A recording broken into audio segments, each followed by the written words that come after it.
Hello and welcome guys. Make yourselves comfortable and enjoy. This is Affinity, Chaos, Chapter 621. The corpse the lightning elementalist attacked stood no chance and was quickly left sprawling on the floor, incapable of moving. The fire elementalist on the other hand had stopped the corpse he identified as his teacher from moving. "Teacher, do you still remember me?" he asked, hoping there was a bit of consciousness left in the corpse. The corpse screeched loudly before attacking the human who blocked its path. The fire elementalist dodged the attack, before trying to communicate with the corpse once again. The corpse continued attacking, not responding to any of the words spoken by the fire elementalist. Gray and the other by the side were a little shaken by the scene. Seeing a loved one who is dead seemingly moving again would always affect anyone. Even when the fire elementalist knew that person he was referring to as teacher was already dead, he still didn't have the mind of attacking the corpse.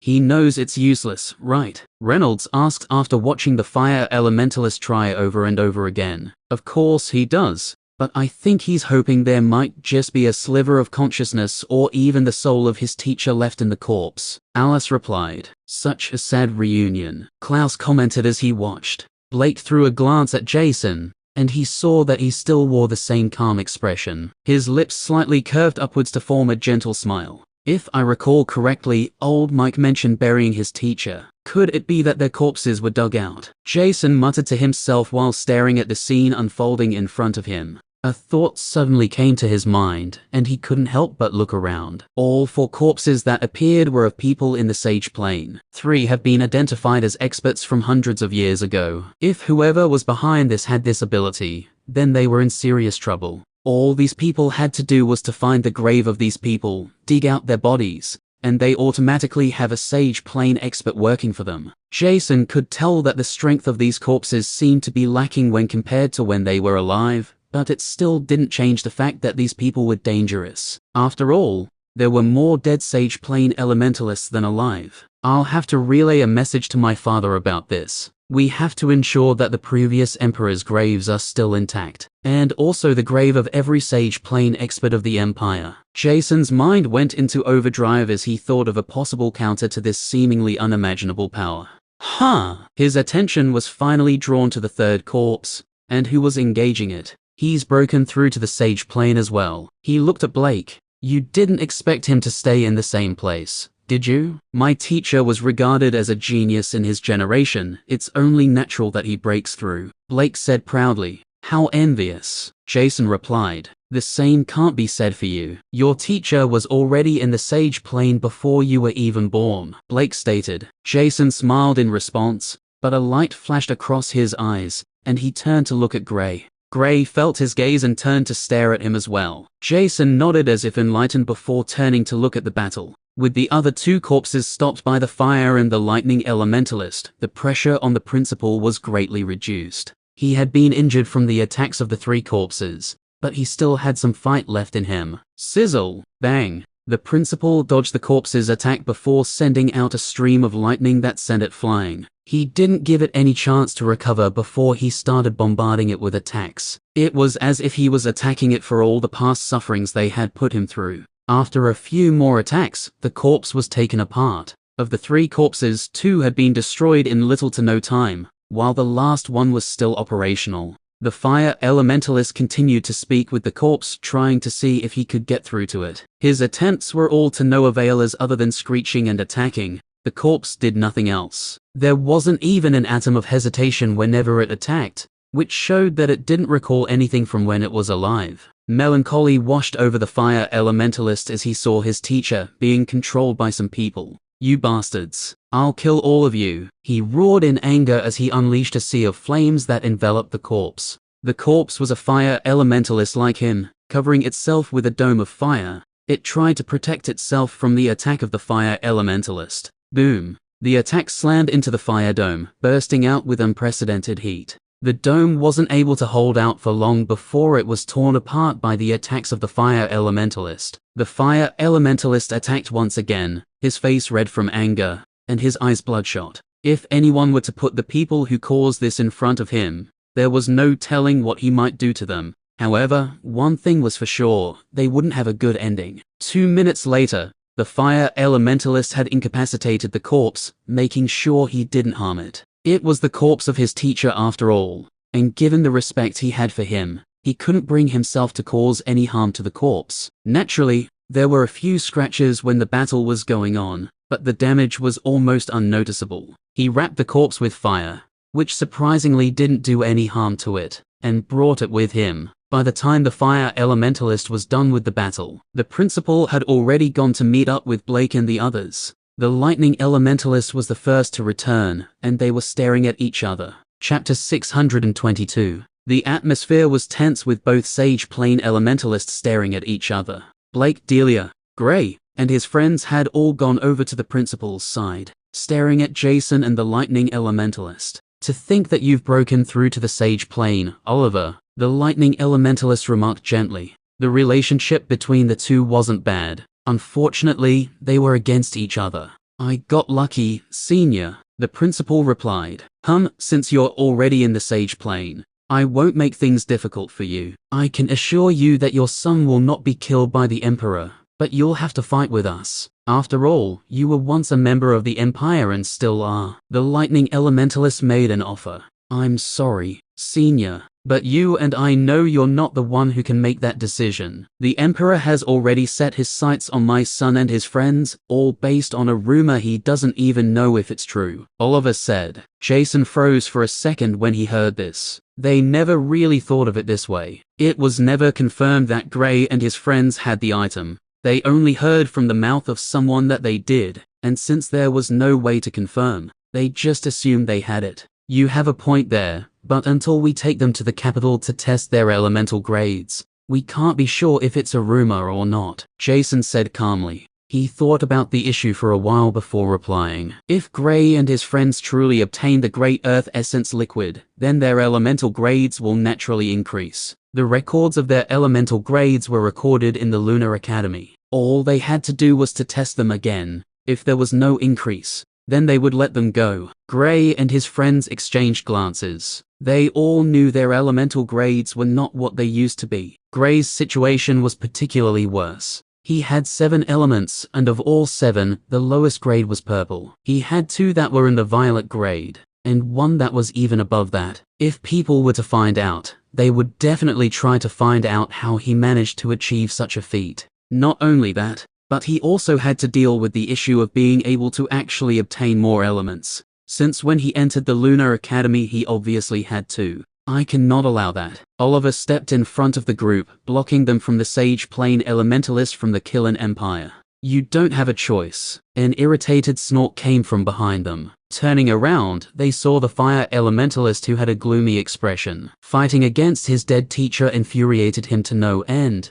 and he was currently looking for an outlet to unleash his rage. He prayed Oliver stood with his decision of wanting to fight against them. Then he would kill him without thinking twice. Oliver might be a Sage Plane elementalist like them, but compared to them, he was still a newbie when it came to unleashing the true potential of a Sage Plane expert. The expression of the group turned dark when they saw this. The plan is to be caught in the first place. It's not like we have a choice, Gray thought while staring at the principal. Deep in the woods close to the borders, the figures were almost going berserk in anger. Relay the message to Vaughn, tell him they have been captured by the Killen Empire's crown prince. The cloaked figure regarded as the Supreme One, said to the others. One of the small figures brought out an orb. Closing her eyes, she communicated with the Emperor of the Blue Wind Empire.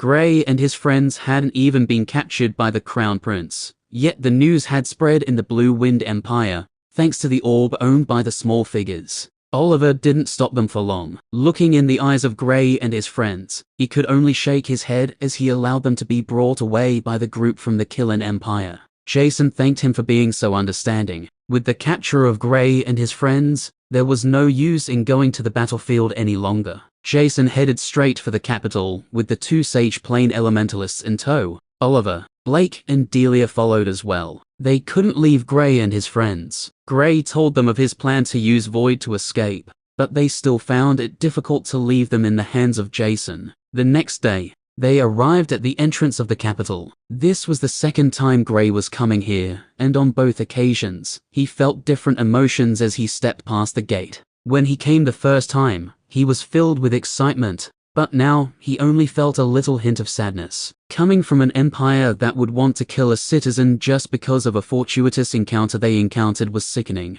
It was like they didn't want them to advance quickly. What sort of empire wouldn't want its citizens to grow stronger? This one apparently. The crux of the whole matter lay in the Emperor's fear of being overthrown when Gray and his friends grew to the stage where they were unrivaled. They didn't have the chance to form a good relationship with them since they were in the Lunar Academy. During the time Jason was bringing them here, the news of Gray and friends being captured by him had already spread on the battlefield. Even the other empires had found out, and they were already mobilizing their forces, rushing in the direction of the Killen Empire. The Stellar Empire was stuck in a dilemma, unsure if they should assist the Killen Empire or join the others to pressure them. They also knew that the Killen Empire had plans of wanting to dominate the entire continent, and Jason, the Crown Prince, was even more ambitious than his father. Chapter 623. With a piece of simple information, the tides of the battle switched entirely. From the Blue Wind Empire being the ones forced back,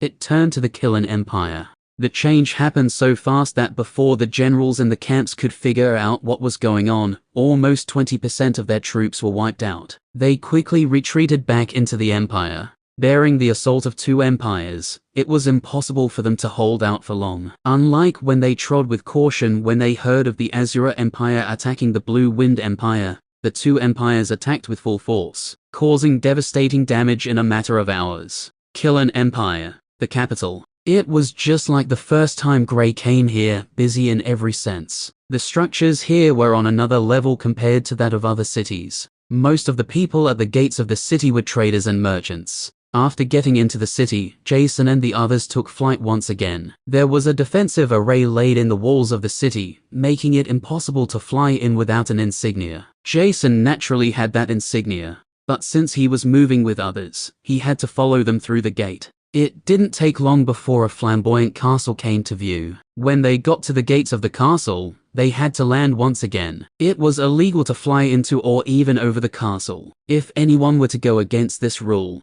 they would be immediately cut down. The Crown Prince, the Emperor, and a selected few were naturally accepted from this punishment. On the way to the castle, Old Man Gerald had tried contacting Gray a couple of times. He was one of the first people who heard of the news of their capture. Gray couldn't take out the communication device, so he naturally couldn't reply. He had been speaking with Void all through the time, carefully plotting their escape route. He even had the thought of teaching Void the array for long teleportation. Unfortunately, even after repeated teachings, Void was still unable to grasp it. Given Void's ability to hide from arrays, Gray initially thought he would be a natural-born array master. They were all taken to the main hall. The principal, Instructor Blake, and Delia decided it was best to stay out of this. Jason invited them to come over, but the principal refused, opting to stay somewhere in the city. He didn't have any plans of meeting with the Emperor. There was no telling what he might do if he saw him. The Emperor was still an Overlord Plane Elementalist after all, and was no match for him. If Gray were to go full power on him, he would be able to take out the Emperor, albeit not easily. Inside the castle, a stout man with a crown sat silently on the throne that was in the middle of the hall. Before him were four youths. Jason and the two Sage Plane Elementalists were standing beside him. He was none other than the Emperor of the Killen Empire. "You're the one they call Gray." The Emperor finally opened his mouth to speak. The first person he questioned was Gray. This was the person who not only crippled some of his children, but also threatened to cripple every single child he had. Gray nodded. His demeanor was the same as always, calm and collected. There wasn't an inch of fear on his face, even when faced against the Emperor of the Killen Empire. "Ha ha, bold and haughty, just like your teacher." The Emperor laughed, but everyone could sense the anger hidden in it. To be able to defeat the mayor who is almost at the peak of the Overlord plane, while still being in the 5th stage of said plane is quite impressive. But what I'm more concerned about is how you were able to advance from the peak of the Origin plane to the 5th stage of the Overlord plane with such ease. The Emperor continued. Just like the first time, Gray didn't say anything, just taking a glance around the hall. The Emperor felt annoyed after being ignored by Gray in just a blatant manner. "Boy, you're already in so much trouble already. Do you think your teacher will be able to save you?" the Emperor asked irritatedly. No, Gray replied calmly. It's a good thing you know. The Emperor snorted coldly before turning to Jason. Jason whispered a few words in his ears, and he nodded in agreement. Take them to the garden, we'll test their aptitudes there. If any of them were to have a violet elemental grade, then it is settled. We wouldn't need to wait for the records from the academy, the Emperor ordered. Jason nodded before leading the group to the garden. This was exactly the same place Gray and his friends came when the Emperor addressed them before leaving for the trail land. There was a stone situated at the center of the garden, and they all knew what it was meant for, testing the elements and elemental grade of youngsters when they come of age. Panic flashed across the eyes of Klaus and the others. Even the usually cool and collected Gray wasn't calm any longer. Of course, they hid their expressions from Jason. You'll be the first one taking the test. After all, you were the one who was said to obtain the item. The Emperor pointed at Gray. I didn't get the chance to acquire the Great Earth Essence liquid. No one did. A terrifying foe appeared and almost wiped out everyone who entered the place. If we didn't retreat decisively, we would have died. How could someone who was busy running for his life have the time to collect a treasure? Gray questioned. Place your hand on the stone, it'll determine if you truly obtained it or not. Jason replied with a calm smile. Gray snorted coldly but still did as instructed. As soon as his right palm made contact with the stone, a dark orb covered in lightning and flames shot towards him from a close range, exploding before anyone could even react. Chapter 624. Boom. The stone exploded, with Gray sent flying as a result of the explosion. Gray, Klaus, Alice, and Reynolds exclaimed simultaneously as they rushed to where Gray crashed into the ground. Jason, the Emperor, and the two Sage Plane Elementalists who were by the side stared at each other in shock. Everything happened so fast that before they could even react, Gray had been sent flying. So this was your plan all along, to kill him? Klaus asked icily. One could sense an unbridled rage in him. Not just him, but the others as well. What happened? The Emperor asked as he turned to the two Sage Plane Elementalists.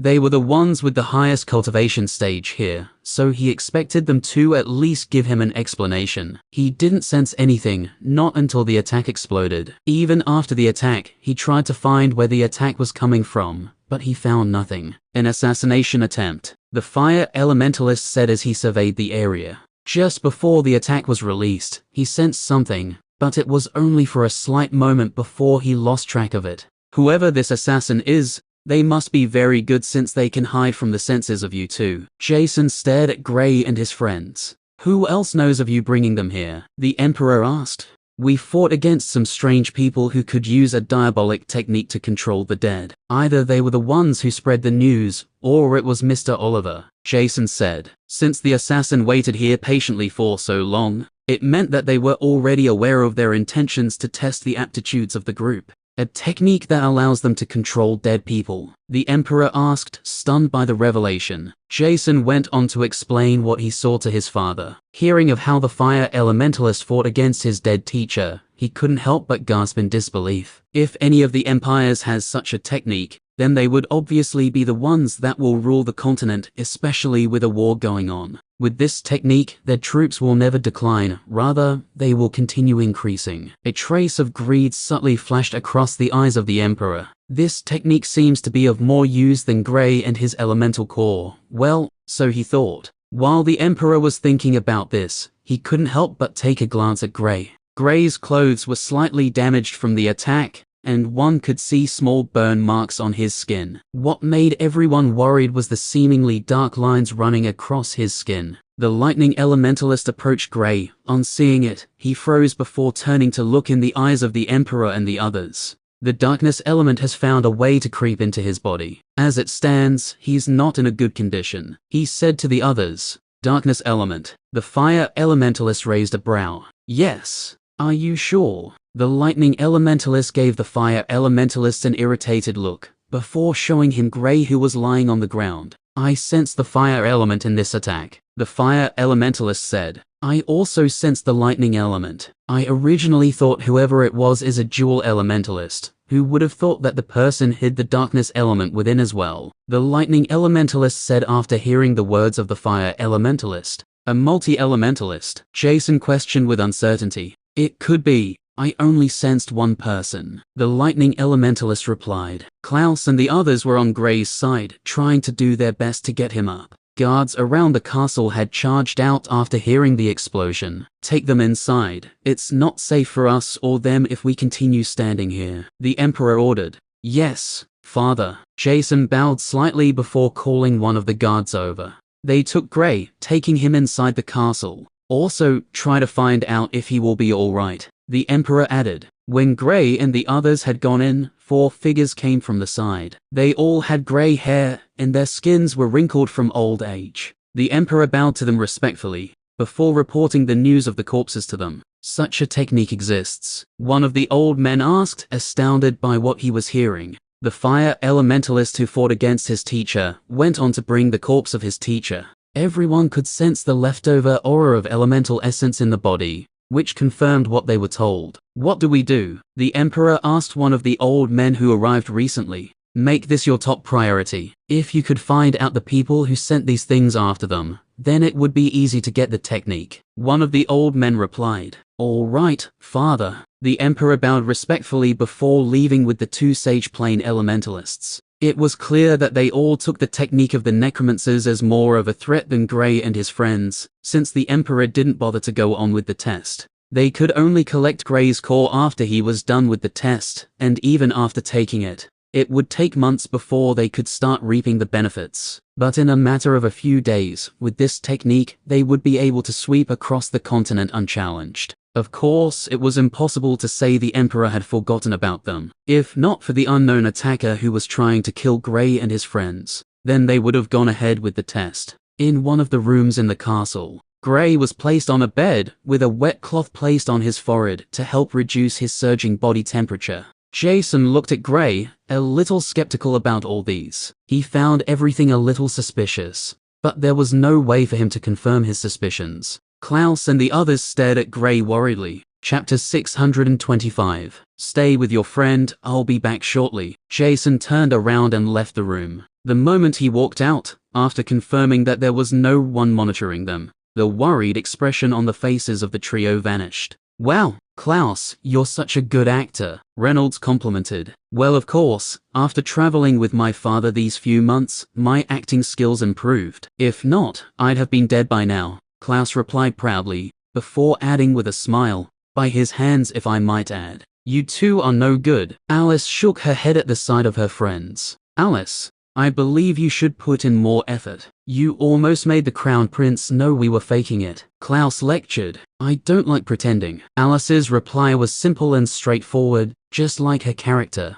Suit yourself. Reynolds and Klaus exchanged glances. Clearly, they weren't in line with her words. You can stop acting now, he's gone. Klaus went over to kick Gray on his leg. Ouch. Are you made of metal or something? He complained when he was the one that got hurt after the exchange. The black lines on Gray's body vanished without a trace, and his body temperature returned to normal. I thought you no longer wanted to make use of your leg, since you came to kick me, Gray said nonchalantly. UHMPH. I can't be bothered with you. Klaus snorted as he turned to the others. He still felt pain in his right leg. What's our next choice of action now? We've been captured just as you planned. This place is under close surveillance, so making a long-range array will take a while. From the information Void passed on a few seconds ago, it looks like the Emperor is more focused on finding the necromancers than actually doing the test. Since he already has us, he doesn't seem to be pressured any longer.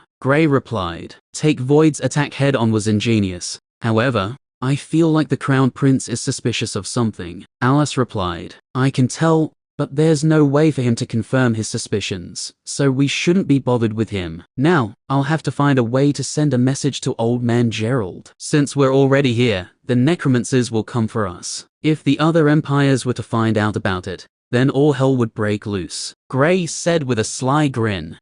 Pitting all of them together and escaping in the chaos. I love it, Klaus said with a smile. Gray took out Old Man Gerald's communication device, and the messages he had received from him stunned him. It had only been just a day since their capture, yet from how the message sounded, it seemed like Old Man Gerald got news of it a few hours after they were caught. The speed at which he gets information is terrifying. It's a good thing that he's an ally, he thought internally. He sent a message to Old Man Gerald, assuring him that he was fine, and of course he was still under the watch of the Emperor and his people. He got a reply a few seconds later. It was like Old Man Gerald had been waiting for his message for a while now. He found out from Old Man Gerald that he was already in the capital, staying in the Lens organization's building there, waiting for the best time to pay a visit to the castle. Hearing how anxious Old Man Gerald was after his capture, Gray didn't know what to feel. He had always felt like, other than his parents, friends, and teacher, no one really cared about him. That was how he grew up because of his situation, and he was used to it. Getting to see someone this worked up because of him left a strange feeling in his heart.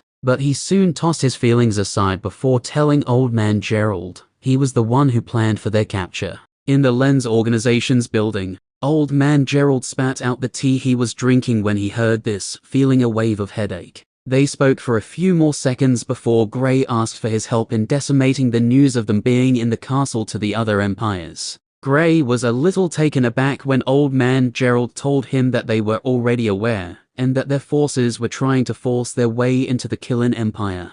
That's great news. All we have to do now is wait for the chaos that will ensue, Klaus said while rubbing his hands together. Wait, where's Void? Alice asked. He's still there. Apparently, he's been trying to get into the castle for a while now. Gray replied with a sigh. Even after he tried calling Void over, he refused. When he asked his reason, Void's reply was, what's an emperor without a crown? So he's going to steal the emperor's crown? Reynolds asked, just to be sure. And everything he can lay his hands on. Gray caressed his temples. The only reason he didn't try to stop Void was that he knew that Void would be fine. Since he got to the peak of rank 5, his concealing abilities improved drastically. For a while now he had been very cautious around these Sage Plane elementalists, but he couldn't afford to let a golden opportunity like this go to waste. Since he managed to attack and escape in the presence of 2 Sage Plane experts a few seconds ago, he felt more confident in being able to elude all the senses of the experts here, and looting the entire royal treasury.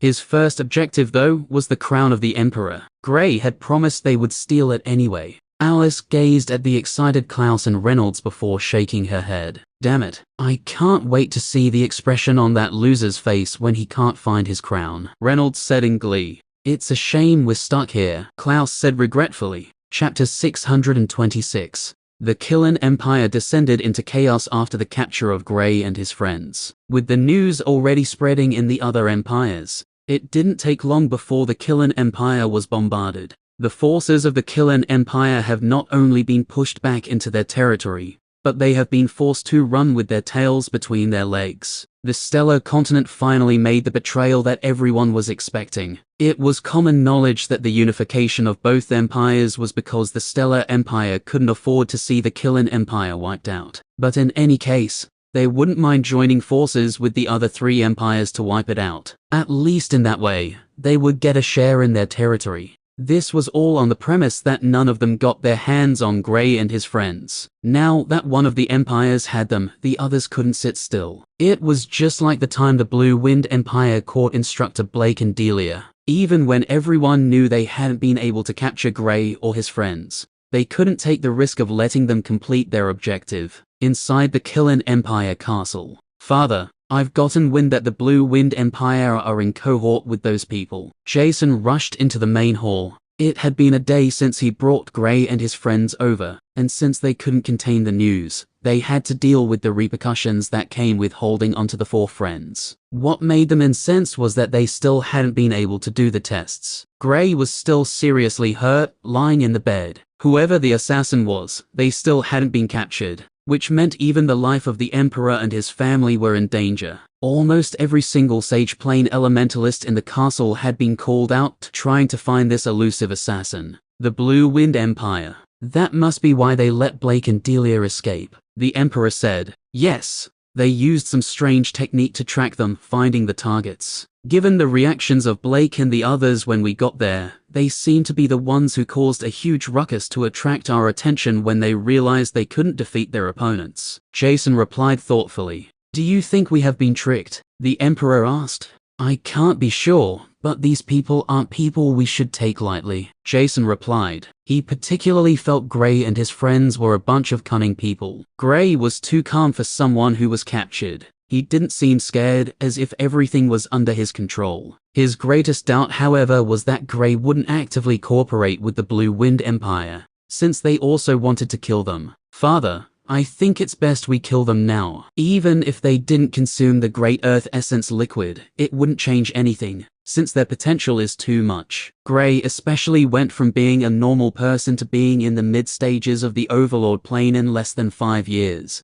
That's a scary fact. His battle prowess is even more terrifying, since he could defeat someone at the peak of the Overlord plane. Jason suggested. Keeping Gray and his friends alive was a risky game that might come back to hurt them, so it was best they killed them off as soon as possible. If they did the test, they would still kill them, so there was no use in keeping them alive. You're right. They have no use alive. They'll be executed tomorrow in front of everyone to send a message to those who oppose us, and also to show the other empires that we don't have them anymore, the Emperor declared. Jason nodded before walking out of the hall. In the room Gray and his friends were staying. Gray, what's the plan now? It's been a day and the forces of the other empires haven't gotten here yet, Alice asked. You don't expect them to appear so quickly, do you? Gray looked at his friend with a composed expression. No, but staying here will be dangerous. The Crown Prince wouldn't want to keep us alive for long. Klaus said his thoughts. He had heard of Jason from Instructor Blake while they were traveling, and had heard about his cautious nature. Cunning people tend to be extremely cautious, since they don't want anyone to plan against them. That's expected, but with Void causing chaos in the castle, and the pressure from the other empires, it wouldn't be that easy. If my guess is right, they will keep us for a day or two at most. I can complete the array if we get 2 days, but if they decide to take us out by tomorrow, it'll be a little difficult. Then we'll have to rely on Old Man Gerald. Gray told them his plan. He had already started preparing the array, but he couldn't rush it, since this place was under heavy scrutiny from the Sage Plane elementalists in the castle. During the past day, he had planned with Old Man Gerald, making sure he informed the other empires of what was happening inside the castle. This made the empires move out quickly, causing heavy casualties on the side of the Killen Empire camp. The Lens organization was trusted throughout the continent for their information, so finding out from them about the events in the castle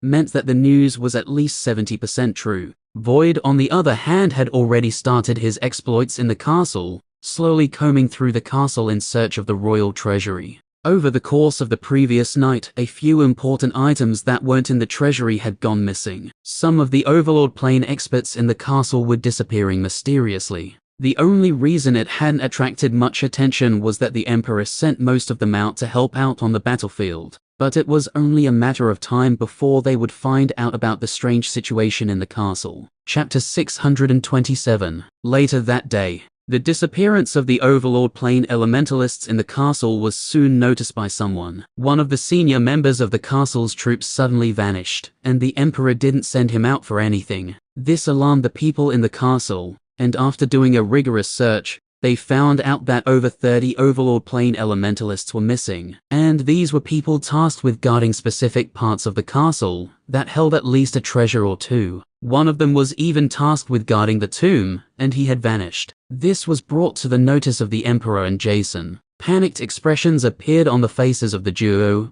when they heard about the grave being unprotected. The skill Jason spoke about was still very fresh in their minds. If these people were the ones who sneaked into the castle, then they were in deep trouble. There were over 10 Sage Plane elementalists from the royal family who had died that were buried there. Even the very first emperor of the Killen Empire, Constantine Gell, was kept there. He was a Sage Plane expert before the time of his death, and to date, he was regarded as one of the most powerful Sage Plane elementalists to ever grace the Azure continent as a whole. If a figure of that caliber got into the hands of these people, then it spelled trouble. Father, Jason called out urgently. Let's check it out first. It's too early to assume anything, the Emperor replied unhurriedly. Jason nodded before following behind the Emperor to the tomb. It was located on the eastern part of the compound, almost 800 meters away from the castle. They soon got to the hill, and the entrance to the cave inside was well taken care of. The only thing that gently calmed the Emperor and Jason was that the rock which was used to block the cave was strengthened by an array formation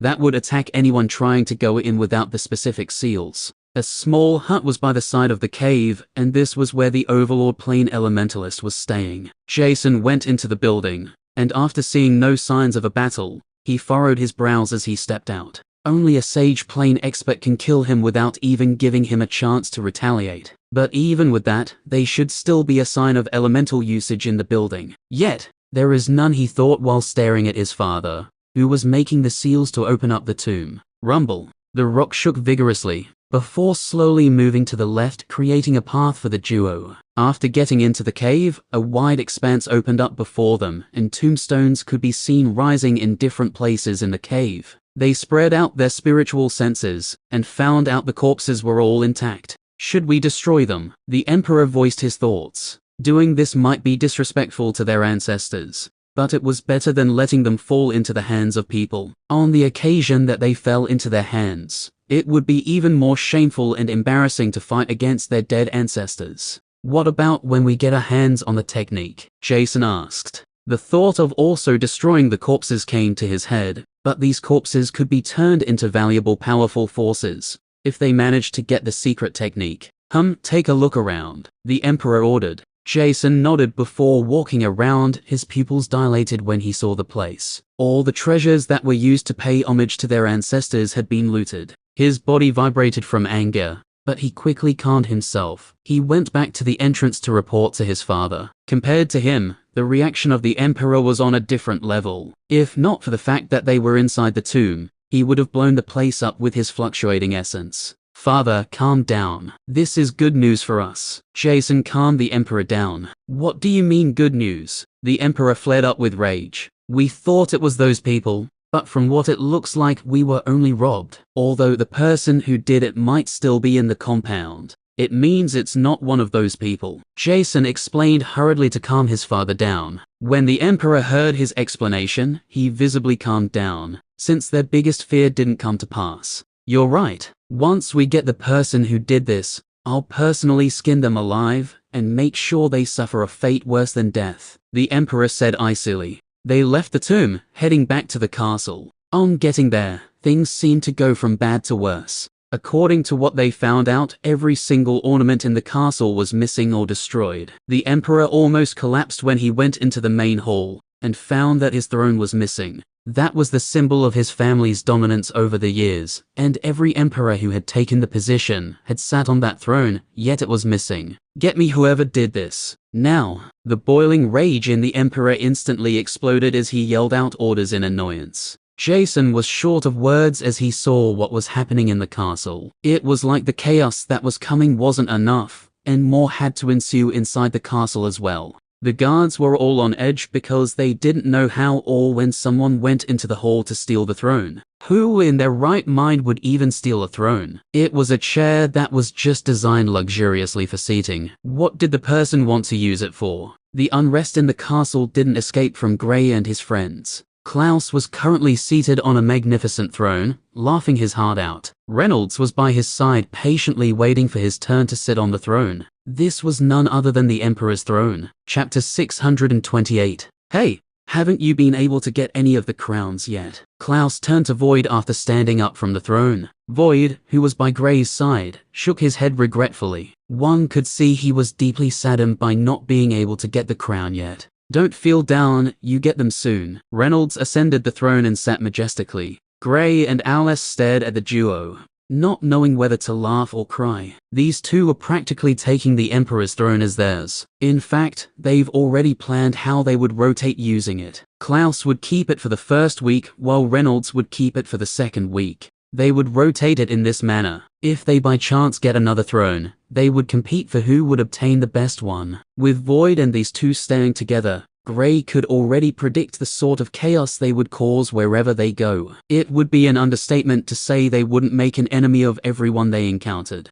Alice laughed as she saw the duo rotating who got to sit on the throne. Void soon left them, but he didn't forget to tell them of everything he had found out so far. He still didn't know of Jason's plan to kill them the next day, but he knew of the accurate number of Sage Plane elementalists in the castle. There were 15 in total, and according to what he heard, there were still around 8 independent Sage Plane elementalists, who would willingly assist the Empire in times of trouble. This brought the numbers up to a staggering 23. Of course, to the Aurora continent, this was nothing, but in a place like the Azure continent, it was a huge number. Other than the Azure continent, it was generally known that the Killen Empire had the second highest number of Sage Plane elementalists. If not for the fact that Oliver was at loggerhead with the Empire, he would have been added to their ranks of Sage Plane elementalists. There are naturally a few Sage Plane experts that have secluded themselves from the world, living in a secluded mountain, and not bothering with whatever happens with any of the empires. Even if one of the empires finally annexed the other empires,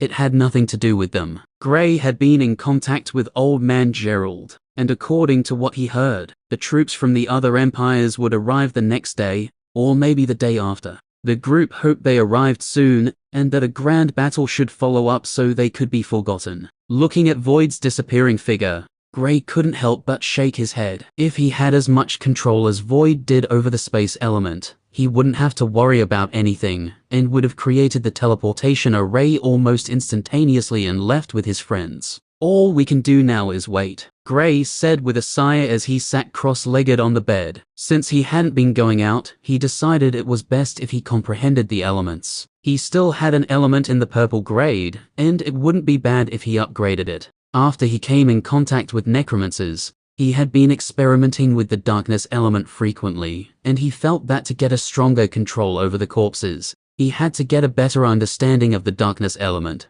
This was his primary objective. His secondary objective though was understanding how domains worked. When they were trapped, and that large hand loomed over them, he felt an abstruse power when Void managed to get them out of it. Yet the power seemed to be out of reach, and no matter how he tried to recall it, he couldn't accurately remember it. I shouldn't be in a hurry to try to understand it. It'll take some time, Gray said to himself when he couldn't get it. He knew for a fact that when it came to things like this, all it would take was time, but he would definitely be able to get it. Domains are like a superior form of controlling elements. He understood that much from the small time Void used it. Getting a better understanding of his element would give him a bigger opportunity of using this power sooner. The troops of the Killen Empire were continuously pushed back as the other empires started their all-out assault. Supposing the Emperor decided to send out reinforcement, it would make no difference, given the huge disparity in numbers of troops. Being besieged by all three empires was something even the second strongest empire in the Azure continent couldn't withstand. Even the Azure Empire,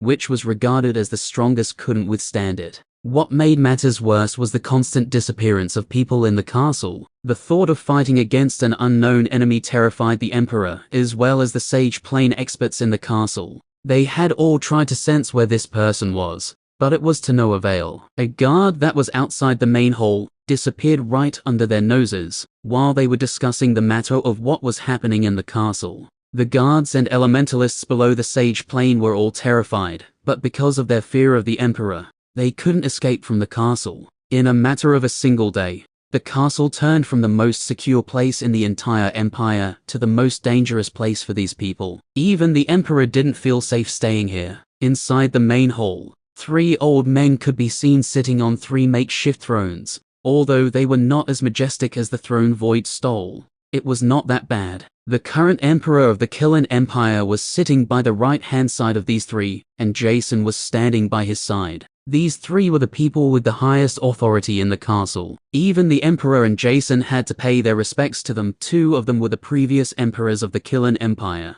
while the last one was the twin brother of one of them. Chapter 629. How incompetent can you people get? The old man in the middle asked gently. His voice was low but steady. The current emperor bowed his head, unable to answer. This was the first time something like this had happened in the castle, and being the one in charge, he was naturally the one who would be blamed when his superiors came. Great-grandfather, you two, with your intelligence, I expected you to find this person right from when that kid was almost assassinated. But you've all disappointed me. The old man interrupted Jason. Jason dropped his head, not daring to speak up again. Unlike his father, in the face of his great-grandfather, he didn't have any courage. The sage plane experts in the hall kept quiet, afraid to offend the old man any further. Brother, scolding them wouldn't change anything. An old man almost identical to the one Jason referred to as great-grandfather calmed the old man down. Father, you should be a little lenient with Robert. We've been active for hours now, and we haven't even been able to locate the perpetrator as well. The last old man spoke up,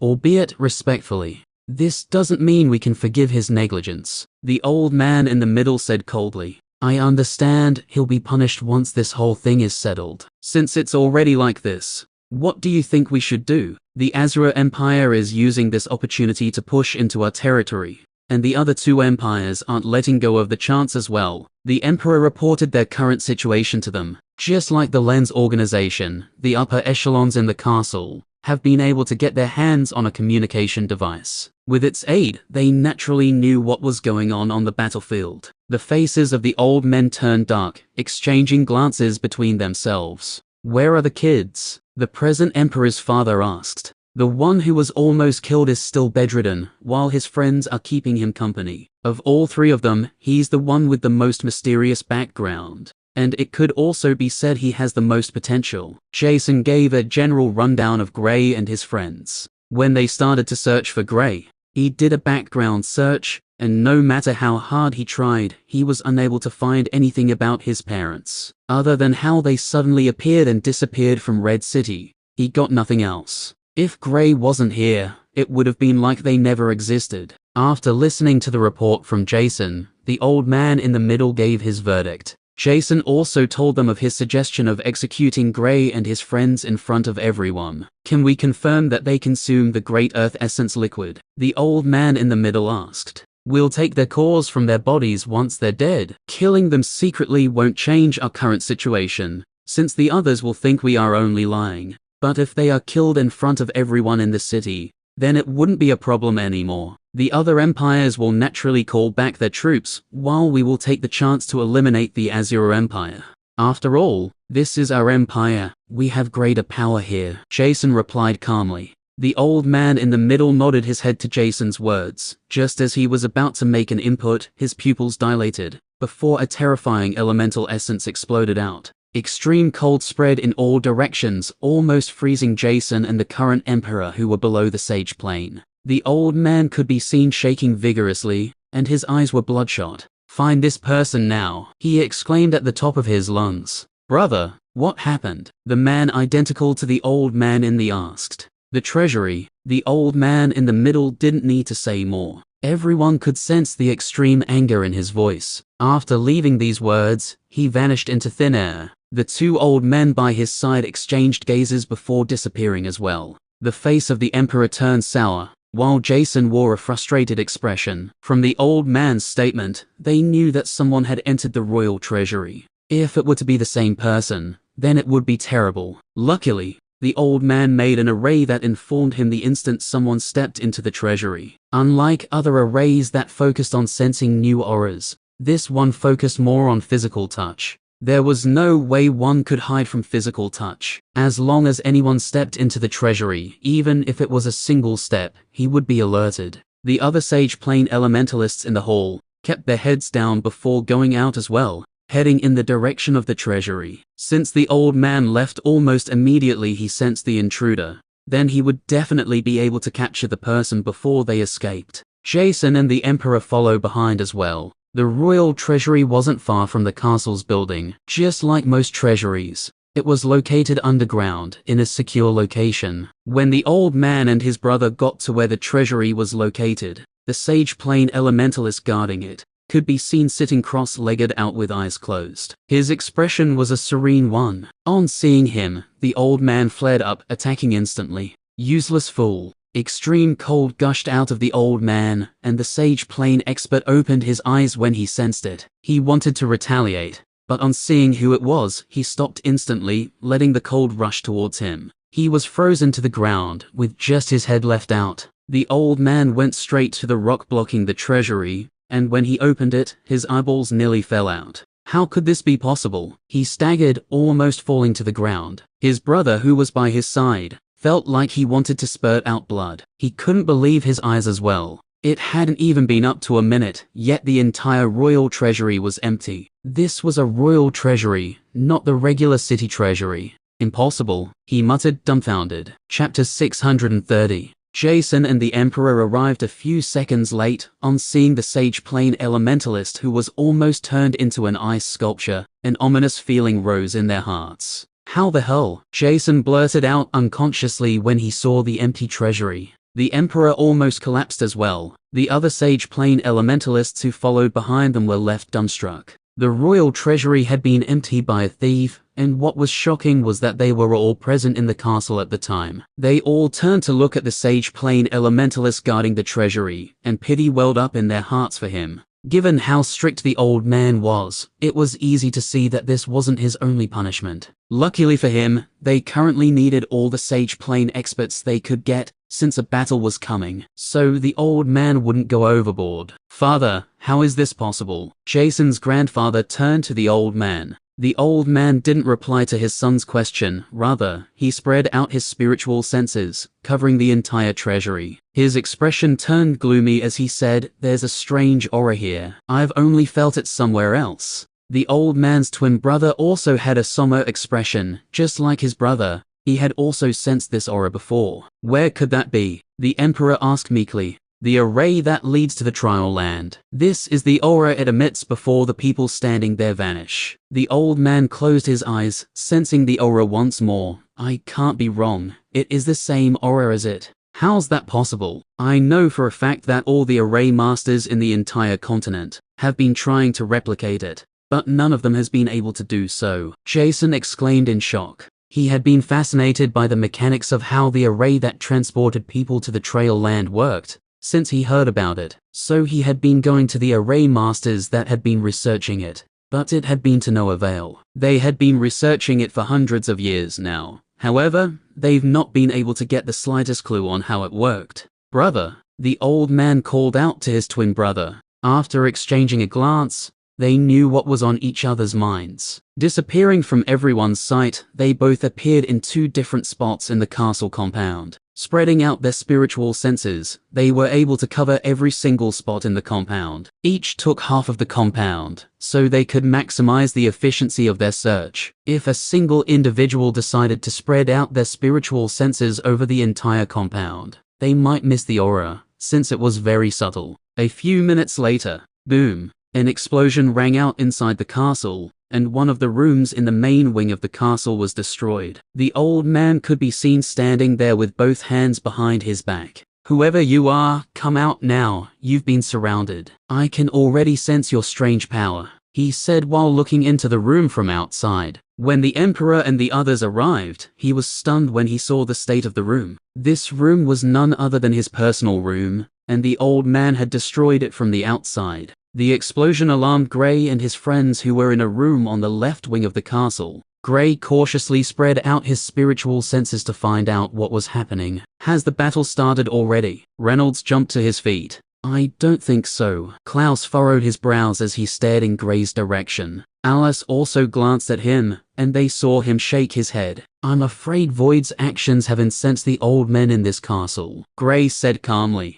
Just when his spiritual sense was about to get to that spot, he received a message from Void. The message was simple, and that was that some old men in the castle could sense the fluctuations whenever he opened a spatial tunnel. I've always known there are people who are particularly sensitive to spatial tunnels. How are things with you now? Gray asked. Since Void was able to report to him, it meant that he was safe. As long as Void didn't do anything, he could even stroll out of the castle, since most people would take him for a normal cat. His small stature could even help him avoid the eyes of the guards in the castle. I'm okay. No matter how good these guys are, they still don't know about the space element. If I were to teleport to 3 or 5 locations in the span of a second or two, they would be lost, Void replied with a naughty laugh. Gray shook his head when he heard this. He sometimes forgets how clever Void actually was, since all he did was cause trouble. Guess I shouldn't worry about you then, he thought internally. Guess what? Void suddenly asked excitedly. Gray knew he must have gotten something nice since he was this elated. What is it? I emptied the royal treasury, Void replied with a laugh. And Gray knew Void hadn't said everything else. I've finally gotten my hands on the Emperor's crowns. Ha ha ha, Void laughed happily as he said. A smile appeared on Gray's face when he heard this. He couldn't help but wonder why Void was so obsessed with the Emperor's crown. Void had been planning to get the crown since he told him about it, and it looks like he had finally achieved his aim. Gray told the others about Void's recent conquest, and they were elated. One has to know that the royal family could be said to be the richest family in the entire empire, and their treasury certainly contained good treasures. Back on Void's end, he was currently hiding in a small spatial opening he created, staring at the group who were looking at the room. His eyes soon locked onto the crown on the Emperor's head, and a grin formed on his face.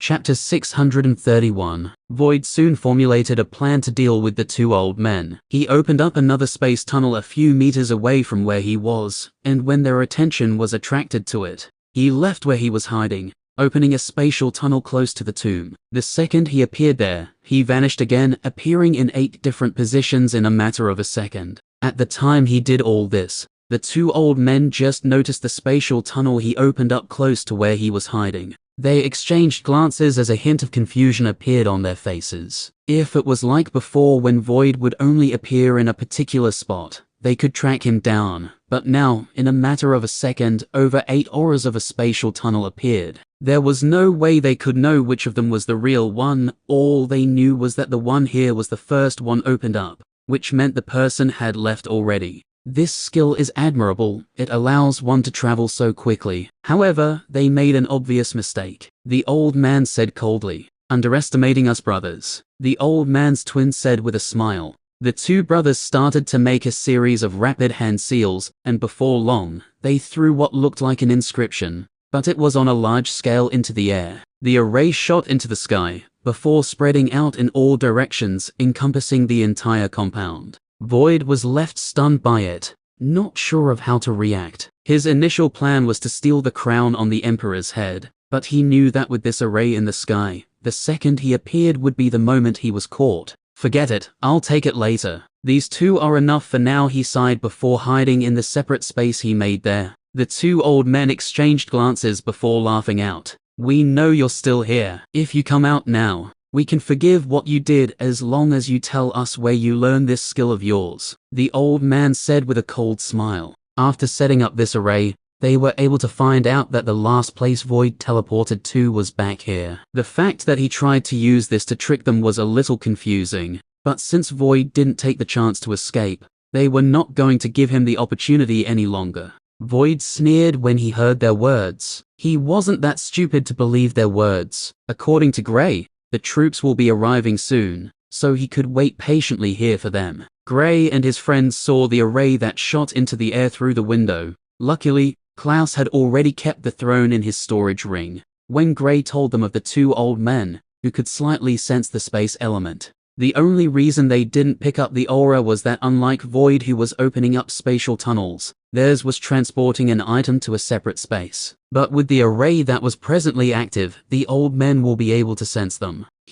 Looks like Void's not having a great time. Gray chuckled when he saw the situation. With this thing active, he was certain that Void wouldn't be able to move freely with the space element. If Void knew a skill like the one Gray got his hands on back in the trial land, the Great Void technique, then he would have been able to escape out of the capital if he wanted to. Gray still couldn't use the technique properly, but if he were to enter the fusion state, then he wouldn't have any problems with using it. One thing he noticed when he enters the fusion state is that his mastery over all his elements is heightened to a shocking level that even he couldn't believe. The thought of trying to comprehend the light element when he uses the fusion state has crossed his mind, but he couldn't just carelessly use it, since it was a trump card he couldn't activate willy-nilly. If he were to use it now, and then got into a difficult situation within a week, he couldn't use it, or else he might risk damaging himself. The only good thing he noticed was that with the increase of his plane,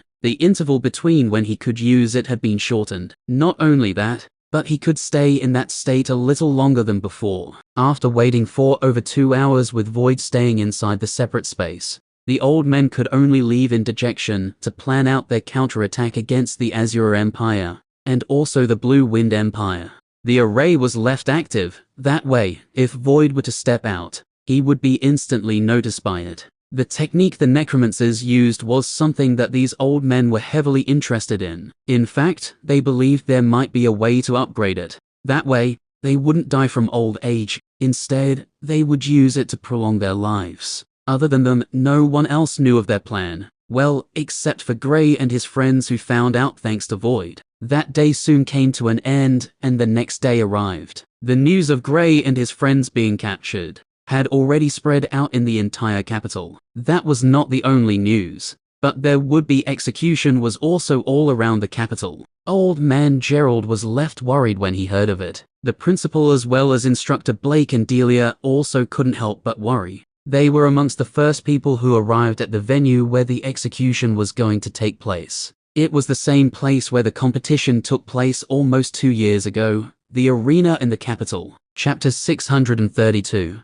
The arena was filled to the brim with people discussing the upcoming event and possible war. Gray and his friends were regarded as betrayers of the Empire. Of course, the people didn't know what they did, but since the Emperor declared them fugitives, so it was. The mayor of Frost City was present, looking around. He was a little excited because he felt greatly humiliated when Gray not only beat him up, but sent him to the Emperor as an errand boy. He was over 500 years old, and he couldn't even compete with a youth who wasn't even 20 years of age. When he came back with the crippled royals, the Emperor flew into rage, almost killing him. If not for the fact that he was already close to the peak of the Overlord plane, and he had been loyal to the Empire for years now, he would have been killed instantly. The Starlight Academy was present, as well as the principals from the other academies. A few familiar faces showed up as well, such as Jonas, who was with the members of the Starlight Academy. There were also a few faces from the Lunar Academy. Gray and his friends were acquainted. The first summoner they saw was also present there, Damien. Although the arena was filled up, the stars of the show hadn't arrived yet. Gray and his friends were still in the castle, waiting to be called upon. Old man Gerald had already told them of his arrival at the arena, waiting for them to show up. Gray told the others of the crowd in the arena, and Klaus couldn't help but sneer. HMPH, a bunch of morons. If I'm given the chance, I'll blow up the place, Reynolds said coldly. Do you think things will go smoothly for them? Gray asked. Not entirely. The other empires must have heard of the execution as well. Presently, we could be said to be treasures, very valuable treasures, Klaus replied calmly. All we have to do is to stall as long as we can. If possible, I can use my special technique and take us to the location where the war is taking place. At least before they could catch up, we should already be close to the other empires, Gray said. If you can take us for such a long distance, then it's best you find a way to take us away from the war. It'll be too risky if we were to get caught again, Alice advised. Klaus and Reynolds nodded their heads, agreeing with Alice. Gray closed his eyes for some time, seemingly thinking of what was the best course of action. Fine, I'll contact the principal so they could leave beforehand, he said after a moment of deliberation. Due to Void's havoc the previous day, he had managed to almost complete his teleportation array as well. If he used the fusion state, he could almost instantaneously complete it while activating it. It will take at most a few seconds. His only prayer is that the old men didn't catch up to them before they were transported away. When the principal got the news from Gray that they would be escaping in a few minutes, he was slightly worried. No one knew of the havoc that Void had caused in the castle, so they naturally still felt that was the most secure location in the entire empire. The principal stood up decisively, along with the two instructors. Since Gray said he would be teleporting out of there, then he was confident he could. For some reason, he had developed some sort of confidence in Gray, just like Gray's friends. With the time of the execution drawing nearer, the people in the castle became increasingly active, occasionally checking on Gray and his friends. Void, be prepared, we'll be leaving soon. Gray's voice rang out in Void's head. Void, who was casually relaxing in the separate space he created, opened his eyes, and a glint flashed through it. Finally, I guess I still have time to take that one. He peeked out, staring at the sky. A smirk appeared on his face before disappearing. Gray told him to distract the group of old men, so they wouldn't be able to sense them until it was too late. Void naturally agreed and planned to use his domain, covering the entire castle. Even though he was not on the same level as the old men in terms of strength, he knew he could use the help of the domain. to easily get out of their encirclement or even teleport to 100 positions in a matter of a second.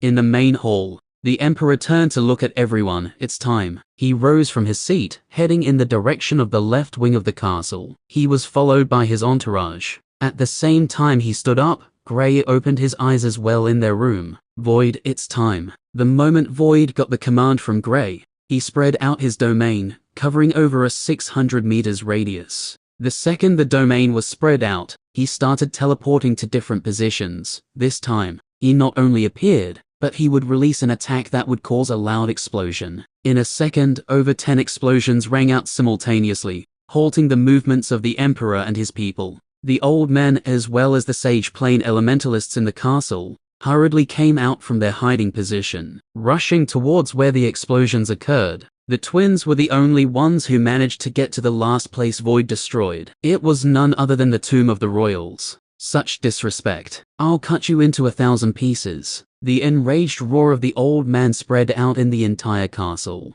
Void was sending them hysterical, and they almost couldn't contain their emotions any longer. Just as they were about to move, they sensed something from the left wing of the castle, and their expressions dropped. Oh no, someone is taking the prisoners away. The old man rushed in the direction Gray and his friends were staying. Chapter 633. While all the commotion was happening, the only person who didn't retreat to check out the explosions was Jason. To him, he felt getting to Gray and his friends was more important. He opened the door only to see Gray and his friends standing in the middle of an array that had already been lit up. His eyes bulged when he saw Gray's perfect condition, and his heart sank. He wanted to turn around, but an eerie voice resounded in his ears. Since you're already here, why don't you come with us? Jason hastily closed the door, but his expression changed when his scenery changed, and he was held by Gray, and a small black cat could be seen, playing with what seemed to be the Emperor's crown. This was the same crown the Emperor was wearing, but now it was on Void's hand. Don't tell me this cat is the cause of all the problems, Jason asked internally, stunned by the prospect. Boom. The roof of the room was destroyed, but by the time the twins appeared, Gray and his friends had teleported away from their grasp. The Emperor and his entourage appeared there a few seconds late. On getting there, the first thing he noticed was the disappearance of Jason. Where's Jason? He turned to the Sage Plane experts by his head. One of them wanted to reply, but on looking at the appearance of the Emperor, he was stunned beyond words. Robert, what's the meaning of this? Jason's grandfather asked coldly. All three old men were present here, and the current Emperor was wearing a crown made from animal skin. How could he not get upset? What? The Emperor asked, confused by his father's sudden question. An ice mirror appeared in front of him, and he was stunned before taking the crown off his head. How what? He asked, flabbergasted. If he were the only one who didn't notice when his crown was changed, it would have been his own negligence. But now, even the Sage Plane experts with him didn't know as well. Who did this? He was infuriated. They're already gone. Looks like this person took Jason as well. One of the twins said he was the one who was originally an Emperor. Brother, what do we do now? His twin brother asked. We can't proceed with the execution any longer, and wait, do you sense that? The old man who was in the middle of speaking froze before looking in the south. His wrinkled face showed glee. His twin brother nodded to his question. Looks like Lady Luck is on our side. He burst out laughing before taking flight. Robert, tell your subjects the location of the execution has been moved. Whoever wants to watch can come, but at their own risk, the Emperor's father said. The Emperor nodded his head before sending someone to the arena to announce the change of location. Some kilometers away from the Killen Empire's capital city, a fissure appeared in the sky, and Gray and his friends were forcefully thrown out. Void, what happened? Gray asked hurriedly. He had tried teleporting them to a separate location, but the spatial tunnel was destroyed midway. If not for Void's quick reaction, they would have been caught in spatial turbulence. This was Gray's first time experiencing an interruption in teleportation, and it was very risky. We have company. Void's reply was gloomy. They turned around only to see 6 figures in black cloaks. It's them, Klaus and Reynolds exclaimed simultaneously. Gray hastily contacted the principal while cautiously staring at their opponents. But before the 6 individuals could move forward, the twins' aura was felt approaching them in a domineering manner.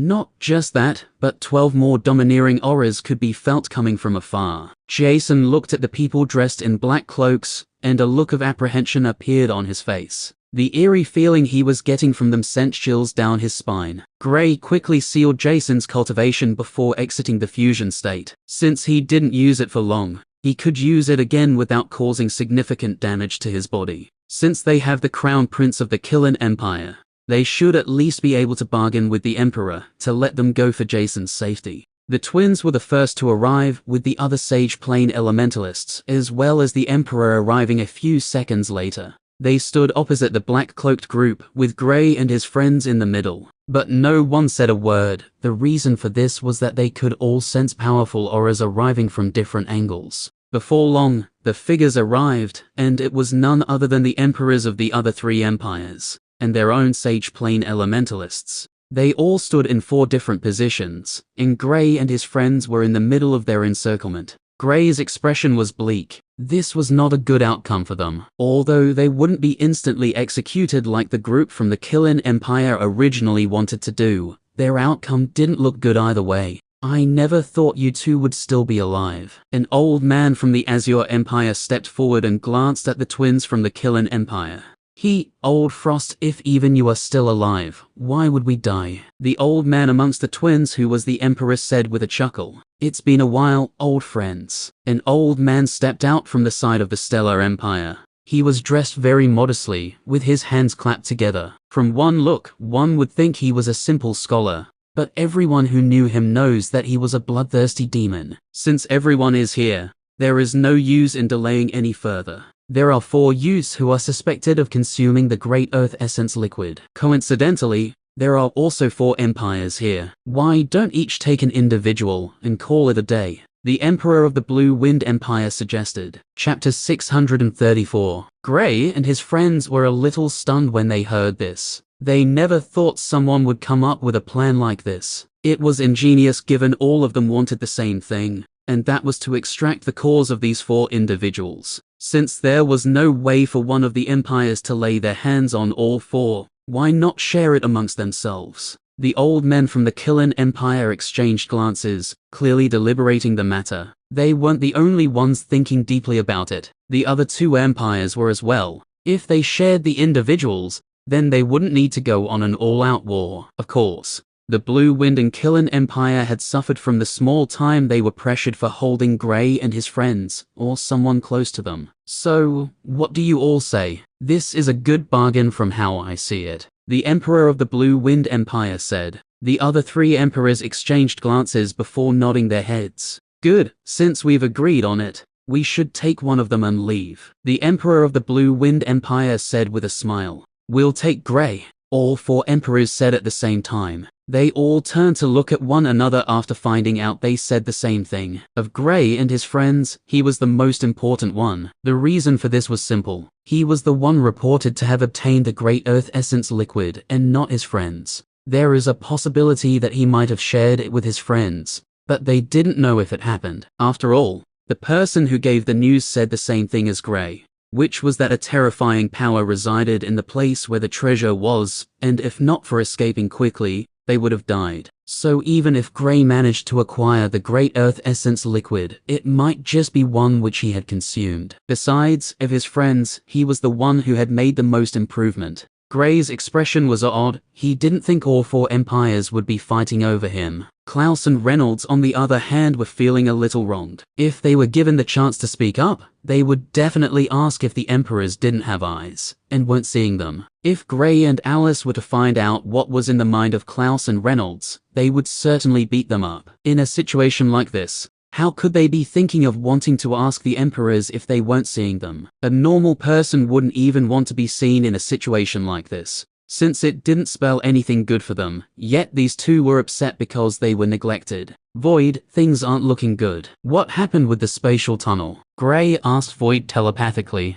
It was forcefully destroyed. Stay close to me. I'll try to open up another spatial tunnel, Void replied. Gray followed his instruction and drew closer to the others. Of course, he didn't forget to hold on to the Crown Prince. Jason might become a useful bargaining chip for him if they couldn't teleport away. The Emperor of the Killing Empire will never agree to lose his beloved son, so there might still be a chance for the group to turn this around. Void opened a spatial tunnel, just as the Emperors were speaking about who would keep Grey. The group stepped into it, disappearing from view. This scene stunned the Emperors as well as the other Sage Plane Elementalists to their core. Right in front of their eyes, their targets seemed to have disappeared into thin air. However, just as Grey and his group disappeared, a tier appeared in the sky over 500 meters away, and their figures were forced out of the fissure. A powerful lightning attack exploded after them, but Grey and Void managed to team up to block the attack. But the impact sent them somersaulting through the air. They quickly regained their balance and hurriedly looked in the direction of the crack.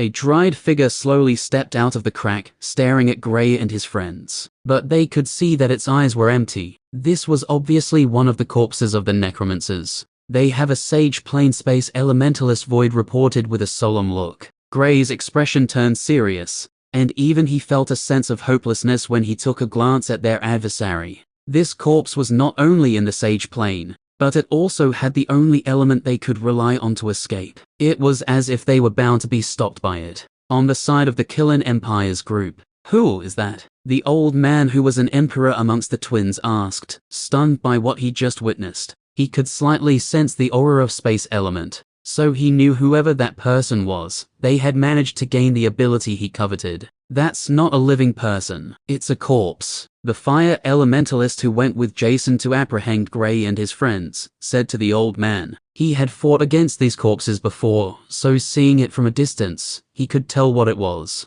The Sage Plane experts from the other empires looked at the crack in the sky in shock. What they found more astonishing was that a human figure actually walked out of it. They would have never been able to find Grey and his friends if not for this person. Unsurprisingly, after studying the figure for a while, they realized there was something odd about it. Thinking up to the point, everyone rushed over. The only people who didn't have any reactions to the appearance of this figure were the black-cloaked group and the Emperor of the Blue Wind Empire. The only thing that gave him a little surprise was the space element he wasn't aware of. Other than that, he already knew the corpses. Chapter 635. The corpse stood in the sky, staring at them without moving. It was clearly following the instructions of the person controlling it. Klaus and Reynolds were a little downcast. They didn't need Grey to explain to them their current situation. From how they had been tossed out of the turbulent space tunnel, they knew it was the work of this corpse. "What do we do now?" Alice asked. "What else can we do?" Grey turned to look at the Crown Prince who was their hostage. Jason, seeing their gaze, knew what they were thinking, and even he knew that in a situation like this, he would definitely do the same thing. The only problem with their current plan was that, other than the Killing Empire, the other three empires didn't care about him. There was no way the Killing Empire could fight against all of them alone. But the Emperor wouldn't want his son to be killed nonetheless, so there was still a little bit of hope for them. They were once again surrounded by the groups from the four empires, and after staring at the corpse for a few seconds, most of the people turned their gazes to them. When they disappeared all of a sudden, it shocked all of them to no end. The group from the Killing Empire had already witnessed this once, but it wasn't as clear as this one. Also, the fact that they could use it meant that one of them had grasped this amazing ability as well. They couldn't help but be amazed at the genius of these youths, and for a small moment, the Emperor of the Killing Empire actually regretted his choice of action. Had he left the group alone when he heard of the news, and even protected them, then he would have been able to nurture four brilliant youths. What's done is done. I can't rewind time, the Emperor thought to himself. Things were already like this. There was nothing he could do to change it. The only thing that had him a little worried was his son, who was held captive by Grey and his friends. The twins from the Killing Empire exchanged glances before the one who was an emperor spoke up. "The kids are from our empire, so we naturally have the right to pick first. Although you're not wrong, that's not in a situation like this. We can't let you pick the best out of them and leave the leftovers for us." An old man from the Azure Empire snickered. "Who are you calling leftovers?" Klaus refuted angrily. "Stupid." Alice smacked the back of Klaus's head. This was not the time to be arguing over who was called leftover or not. They had to think of how to escape from here, alive and intact. Klaus knew this was not the time to be playing around. but seeing people who were distributing them as if they were loot annoyed him. If not that he wasn't strong enough, he would have challenged all of them and killed them. Reynolds clenched his fists tightly as he gritted his teeth. Gray's expression had turned back to its usual indifferent look. Of the group, he was the only one who didn't seem to be panicking. While the emperors were discussing, he was thinking of ways to escape from their current predicament. He had also been in constant contact with Old Man Gerald, trying to see if there was a way he could help. Unfortunately, since it involved Sage Plane elementalists, there was nothing he could do. After all, the Sage Plane was the pinnacle of the Azure continent, and even though he was acquainted with a few, he couldn't control them. The only person who could help them now was the principal, and there's only so much a single person could do. There are over 10 people present here who were stronger than the principal. After all, it hadn't been too long he broke through to the Sage Plane. The principal will naturally not let them take Gray and the others that easily. Before long, the groups had come to a concession. Gray would be left with the Killen Empire, while Alice would be taken by the Blue Wind Empire. Klaus would be going to the Azure Empire, while Reynolds would be taken by the Stellar Empire. Just as they wanted to take them, Gray moved, creating a lightning blade. He placed it on Jason's neck. "If anyone comes close, I'll cut off his head," he said slowly. The Emperor of the Killen Empire froze, as well as his entourage. They naturally didn't want Jason to die, but that was not the same for the other empires. They progressed as planned. "You think I'm joking?" Gray pushed the lightning blade into Jason's neck, and blood slowly started to drip out. The lightning started to affect him. The Emperor of the Killen Empire yelled at the other empires to stop their movements. "Stop. Hey, Robert, that's your problem. Besides, you were the one who said you wanted that boy." The Emperor of the Azure Empire sneered as he continued his movement. The Emperor of the Killen Empire turned to look at one of the old men in his group. "Father, don't worry." The old man took a step forward, appearing in front of the group, stopping them from moving. Just when hope started to sprout in the minds of Gray and his friends, the old man turned, and before anyone could react, Gray and his friends fell to the ground, incapacitated. Even Gray was stunned by how everything turned quickly. The old man released a mysterious force that overwhelmed them. In the presence of real power, all schemes and plots are useless, the old man said with both hands behind his back. Gray tried to raise his head, but the pressure was too much for him to bear. Even Void was having a difficult time staying up. Despair appeared on the faces of Gray and his friends. Chapter 636.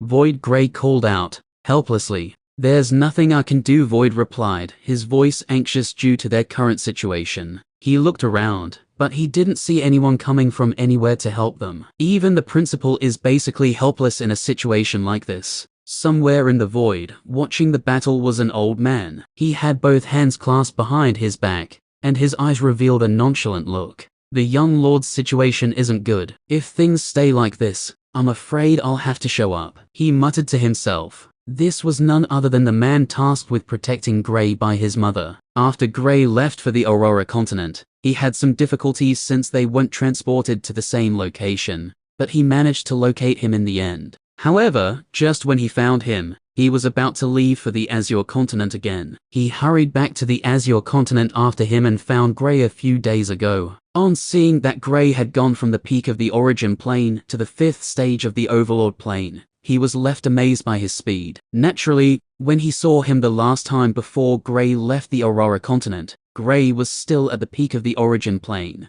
which he found odd given his talent. It was only now that he knew that Gray was simply accumulating his essence for a massive breakthrough. While watching from the void, he realized the people were about to take their respective captives back to their empires. "I guess, this will be interesting." He was about to help out when he sensed two auras. One belonged to the principal. The other one made him smile a little bit. The principal arrived at the location when they had already sealed the cultivation of the group who were incapacitated. Void was the only one left out, well, simply because he was a cat. Other than the duo he fought against amongst the necromancers, no one else knew of his abilities. He was naturally with Gray. "Stop," the principal called out when he arrived. "Oliver, what do you want?" the Emperor of the Killen Empire asked coldly. "You can't take the youngsters," Oliver said calmly. His voice was unusually calmer than expected. "This is not a place for you to run your mouth, boy. Even though you've broken through to the Sage Plane,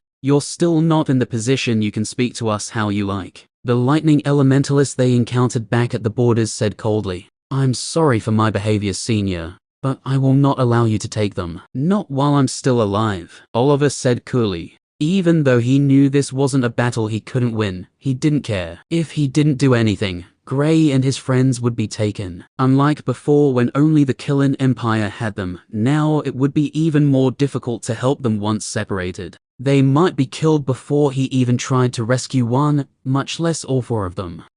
Since you said so yourself, then I have no choice but to fulfill your wish, the lightning elementalist said with an evil grin. He had gotten the go-ahead from the Emperor, so he wouldn't hold back in the battle. Oliver was only in the first stage of the Sage Plane, while he had been in the second stage for hundreds of years now, even before Oliver was born. Please instruct me, senior, Oliver said with a bow before lightning danced across his body. The lightning elementalist scoffed, with lightning also dancing across his body. Buzz, swoosh, bam. Both parties moved at the same time, causing a massive explosion as their attacks collided mid-air. Small lightning snakes danced in the sky. They soon started attacking more ferociously. At the start of the battle, Oliver was on the back foot. But as the battle progressed, everyone could see that he was slowly getting into the battle, counterattacking whenever the opportunity presented itself. Boom, bang, sizzle. The sky was covered by a sea of lightning, and lightning clouds even started to take form in the sky as their battle intensified.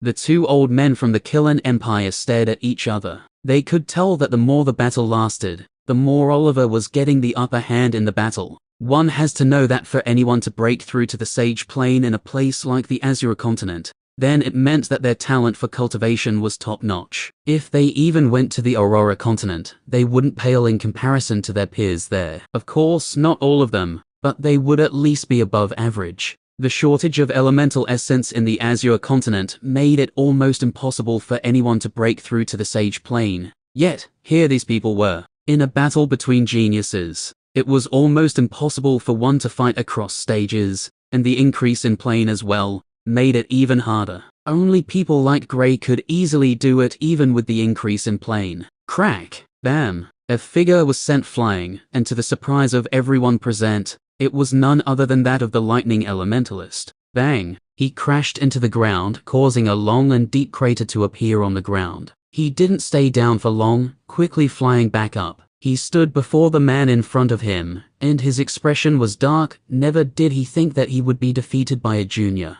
Oliver stood in the sky, his white shirt dancing in the wind with lightning arcs circulating around him. It was as if he was the god of thunder. Klaus stared at his father in awe, but also sorrow. He knew no matter how his father tried to salvage the situation, there was no way he could defeat all the Sage Plane elementalists here on his own. I'll say this again, leave the youngsters behind, Oliver said softly. Chapter 637. Oliver, stop this and go home. I'll take it that I underestimated you, but don't think you can defeat me again, the lightning elementalist said coldly. Oliver looked at him but didn't say a word. His eyes were fixated on the people holding onto each of the youngsters. Come, let's settle this quickly, one of the Sage Plane elementalists from the Azure Empire said to the others with an evil grin. The others nodded their heads before passing over their captives to others. They wanted to end this arrogant fool who thought he could stop all of them on his own. Oliver stood in the sky with a calm expression. It was unclear what he was thinking about,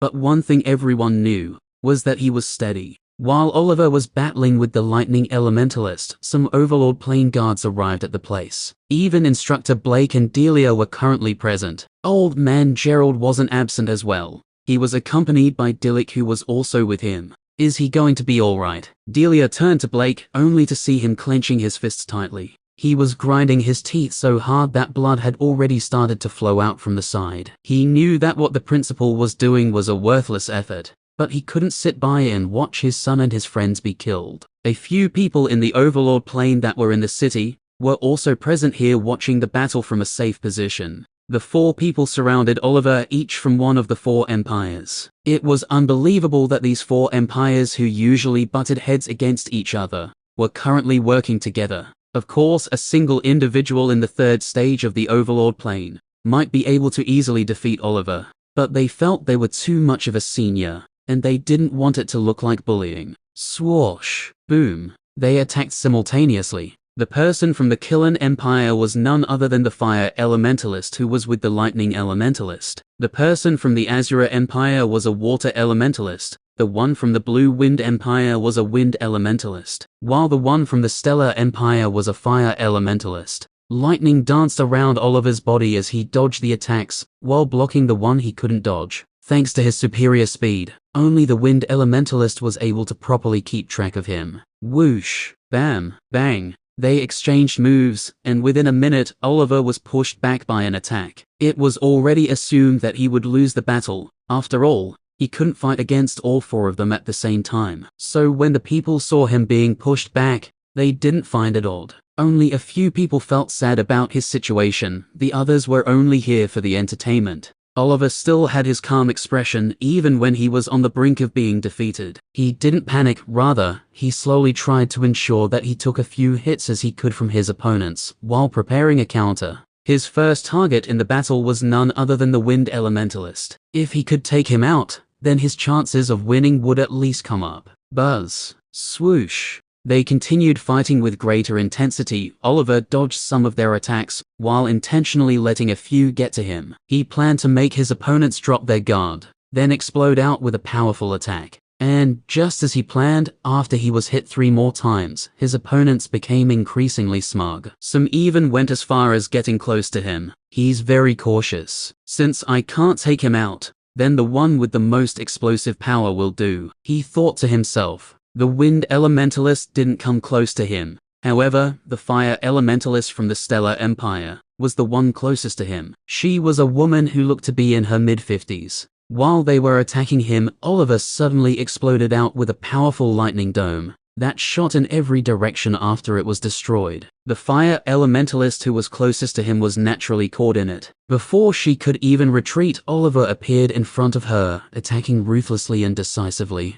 Bang! She fell from the sky like a kite, crashing into the ground with a resounding boom. Everything happened so fast that the Overlord Plane Elementalists couldn't keep up, but the Sage Plane Elementalists watching all knew what happened. That cunning bastard, an old man from the Stellar Empire said with hatred. He knew Oliver acted weak just so he could draw in his opponents. When they let down their guard, he exploded out. Given his speed, it was difficult for these people who were so close to him to escape, especially the Fire Elementalist from the Stellar Empire. After Oliver took out the Fire Elementalist, he didn't stop there, chasing after the Water Elementalist from the Azure Empire.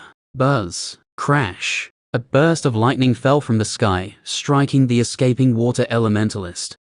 His painful shriek sounded out in the ears of everyone. In the span of a few seconds, Oliver just took out 2 Sage Plane Elementalists. It was shocking, and even the Emperor of the Killing Empire couldn't help but do a double take on him. The 3 old men, however, were staring daggers at the present Emperor of the Killing Empire. How the hell did he make such a decision? Looking at the talent of Gray and his friends, it was not a fluke if one said they would break through to the Sage Plane in the coming years. Oliver could already battle 4 against 1, and still look like he would come out on top, and Gray and his friends' talents were above his. Thinking of how they would have been able to easily take out the other empires, if they had people like this in their arsenal, they felt like killing the current emperor. Chapter 638. The Wind Elementalist from the Blue Wind Empire and the Fire Elementalist from the Killing Empire exchanged glances, and shock was written on their faces. This was a battle they all felt he would have been able to resolve easily. But from how things were turning out, it was already easy to see that Oliver would most likely come out on top, especially now that they've lost 2 of their partners. I don't believe he can defeat us. The Fire Elementalist reinforced his will and charged at Oliver. Even with how things were, he was still very confident in himself. The Wind Elementalist looked at him before following suit. He couldn't be the one that would cower in front of Oliver. The Lightning Elementalist Oliver defeated the first time was a little shaken by what he was witnessing. If he were told to face these 4 people, he was certain that the most he could do was to defend, and in the end he would still lose. But Oliver not only defended himself, but he also took out 2 of the 4 people in the process. I underestimated him, he muttered under his breath. The old man from the Killing Empire looked at him when he heard his statement, before turning his gaze back to Oliver. We all did. Swoosh, boom, bang. The battle started once again, and the fire elementalist brought out everything he had, attacking with the intent to kill. The wind elementalist decided to act as his support. Rather than attacking Oliver, he would occasionally distract him, giving the fire elementalist the chance to deal a fatal blow. Oliver quickly realized their plans, and immediately changed his attack method. If he were a little careless, then he might lose his life. Boom. Oliver's attack and the fire elementalist's attack collided, causing a large explosion. Buzz. Oliver, who was covered with lightning, shot past the explosion, charging at the unsuspecting fire elementalist. Just as he was about to get close to his target, a tornado rose from the ground, instantly placing him in the middle. With the tornado stopping him, the fire elementalist threw a large ball of fire into the tornado, turning the tornado into a sea of flames. Gray and his friends tried to move forward. However, they were unable to take a step forward. Blake took a step forward, but a strong hand held him. Turning around, he saw Old Man Gerald shaking his head lightly at him. He understood what he meant, but he couldn't just watch. Going will only make things difficult for him. Old Man Gerald said. Blake clenched his fists so tight that one would think he wanted to destroy his hands. Delia looked at the scene with tears welling up in her eyes. She couldn't help but hate her weakness. Crack! Boom! A large lightning bolt ran across the sky, before falling down into the tornado that was made of flames. With the addition of the lightning, the tornado's intensity increased for a few seconds, before it burst apart, and a figure covered in lightning appeared in the view of everyone. As soon as Oliver came into view, he moved instantly. He was so fast that he unconsciously created an afterimage. The lightning figure hadn't disappeared, but Oliver was already standing in front of the wind elementalist. Without giving him any chances to move, he attacked once ruthlessly. With the wind elementalist out, he chased after the fire elementalist. On seeing how Oliver quickly incapacitated the wind elementalist, it finally dawned on everyone here that he could take out all 4 people who fought against him. The fire elementalist didn't get far before he was stopped by Oliver, who attacked without a second thought. The fire elementalist scrambled to block his attacks, but the strength and speed of each lightning bolt were just too strong. In a couple of seconds, the fire elementalist fell from the sky, slamming into the ground. Oliver moved in the direction of the group holding the youngsters captive. Let them go, he uttered slowly. HMPH. A cold snort came from behind the group from the Azure Empire, and an old man stepped forward. When the twins from the Killing Empire saw this old man, fear unknowingly appeared on their faces. They had heard of this old man when they were still young. It was said that he was one of the main forces of the Azure Empire. He was also the reason the Constantine family was unable to take over the Azure Empire, and resorted to breaking out, forming the Killing Empire. They would never have thought that such a figure was still alive. Even they themselves were already regarded as old bones, yet this old man was still here. They didn't know what they would regard him as. Boy, get down, the old man said gently. His voice was gentle, but to Oliver, it felt like the world was coming down on him. He couldn't support himself mid-air any longer and fell to the ground. Everyone turned to look at the old man, all short of words. All it took was a simple word from the old man, and Oliver, who had been defeating people left and right, lost his ability to fly. Gray's pupils contracted when he saw this. The old man used a strange ability when he spoke those words a few seconds ago. Although he didn't know what it was, he could feel that it had to do with the earth element. Oliver, on the other hand, was having a difficult time keeping himself standing. He could feel a terrifying gravitational force pushing him down. The more he tried to fight against it, the stronger the force. He looked at the old man who was standing in front of the group from the Azure Empire, and his face distorted. The old man was in the 4th stage of the Sage Plane. This was the only person he had seen that had gone above the early stages of the Sage Plane. Not just Oliver,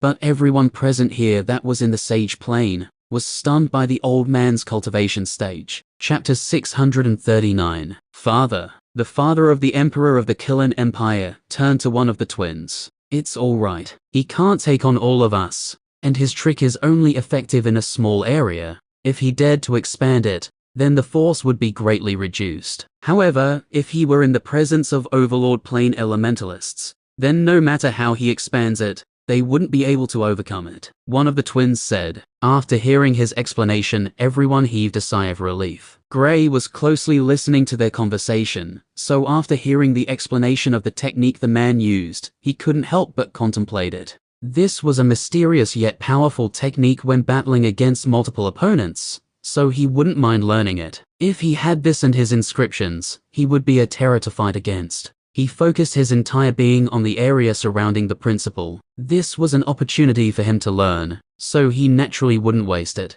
If his friends or even the people around find out that he was actually practicing given his current situation, they would be flabbergasted. How could someone who might die in a few moments have the guts to even try to comprehend a new technique? Oliver looked at the old man defiantly. Your valiant effort is much appreciated, but it ends here, the old man said calmly while stretching out his hands. Earth particles started to form around Oliver, and before long, they attached themselves to him. He soon looked like a statue made of rock. The old man looked at his work proudly before giving a nod. The pest has been taken care of, we should get. He paused mid-sentence. He turned to look at the rock statue before muttering nonchalantly, oh, how resilient. He made a few hand seals, and the lightning currents that were running rampantly across the rocks were instantly suppressed. Even the aura of Oliver was reduced to the bare minimum. If one didn't study it properly, then they would think this was an actual rock statue. Klaus struggled to go over to where his father was,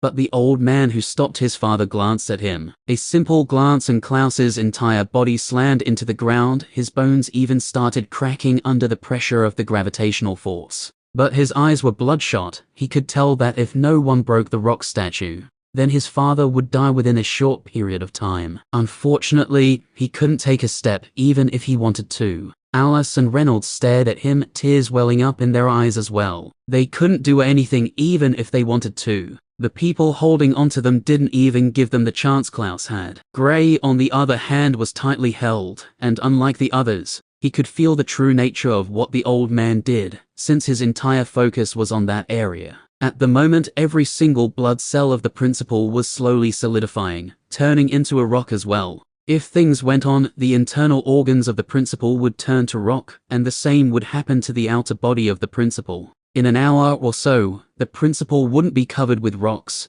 He would be the rock itself, dead through and through. We'll be leaving now, the Emperor of the Azure Empire said before turning around. The other emperors did the same, except for those from the Killen Empire. This was their empire, so there was no need to hurry. However, just as the groups were about to take flight, bang, the rocks surrounding Oliver shattered, sending bits of rocks in all directions. The old man from the Azure Empire raised a brow, looking at the location Oliver was standing with a slightly different expression. There's no way he could break it. This is definitely the work of someone else, he thought to himself. When he looked at the spot, he saw lightning dancing across the body of Oliver. I said, leave the kids and go, Oliver said, but this time his voice was relatively lower. Everyone could tell that he had difficulty speaking. Even standing seemed to be an issue for him. Impressive. Now I want to kill you all the more. The old man's eyes closed to a slit, and intense killing intent spread out. If he didn't make sure Oliver died, he wouldn't be settled. The 6 black-cloaked figures exchanged glances, a strange glint flashing in their eyes. To them, this was a great opportunity to acquire a powerhouse. They've already seen Oliver's strength and knew he was above some people. If they could cultivate his body after his death,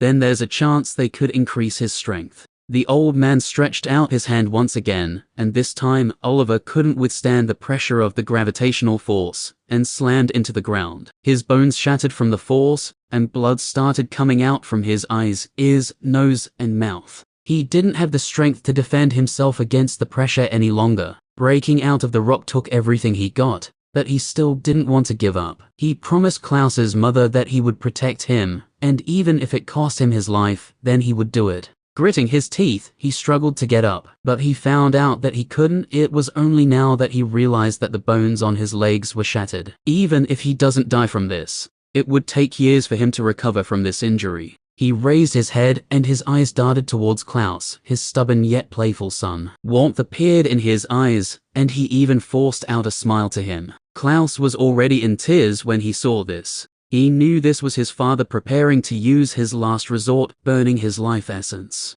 Powerful energy soon erupted from Oliver's body, but the gravitational force didn't disappear. Instead, it increased by 2 folds. This is the end. This was the only sentence reverberating in everyone's head. At the moment everyone thought it was over, the energy that erupted from Oliver's body was retracted, and a figure covered in white light appeared close to him. It has gotten to this stage, the figure said calmly. Chapter 640. It hasn't gotten to this stage yet, a calm voice said, and Oliver's erupting aura dissipated completely. Gray's pupils dilated when he heard the voice. Even though it had been a long time since he heard the voice, he was 100% certain who the voice belonged to. Teacher, he muttered slowly. Chris, Oliver asked, staring at the figure covered by a white light. Good thing I came in time. If not, things would have been a little complicated for you. The white light faded off, and Chris's figure came into view. It had been over a year since he disappeared,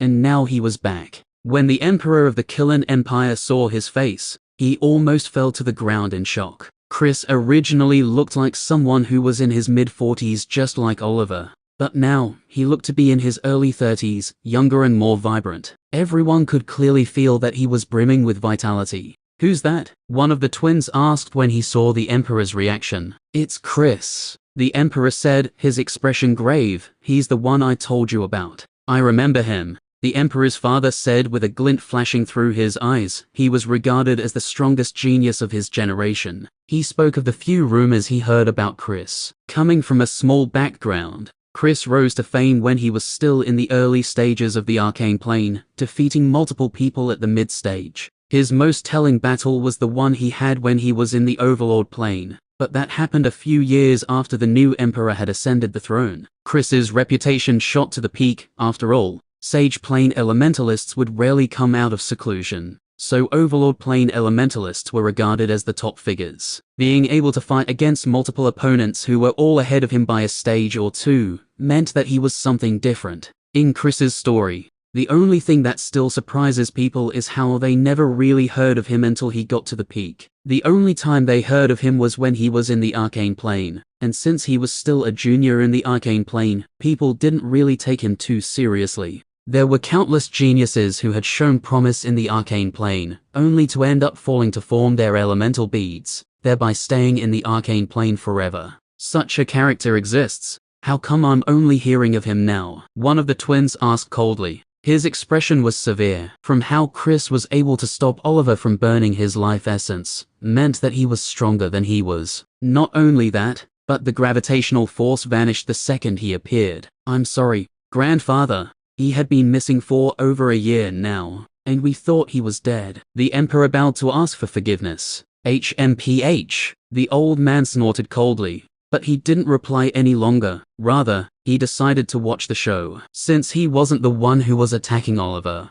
it had nothing to do with him. Where have you been all this while? Oliver asked softly. Just moving here and there, Chris replied with a shrug before raising his hand in front of Oliver. A white light covered Oliver, and his physical injuries started recovering at a speed visible to human eyes. It was an amazing event that left the spectators stunned. Only a few of them have been able to witness the light element before, and seeing it firsthand left some shaken, especially when they saw the healing ability it has. It was generally known that the dark element destroys, while the light element creates. Now, everyone was seeing the reason behind that saying. Oliver's pale face gradually regained some color, but not to the previous state. He hadn't recovered completely, but his life was no longer in any danger. The same can't be said for his cultivation though. Attempting to burn his life essence naturally has its side effects. Even though he just activated it for nothing more than a split second, it didn't change the fact that the damage had already been done. However, his shattered bones hadn't recovered yet.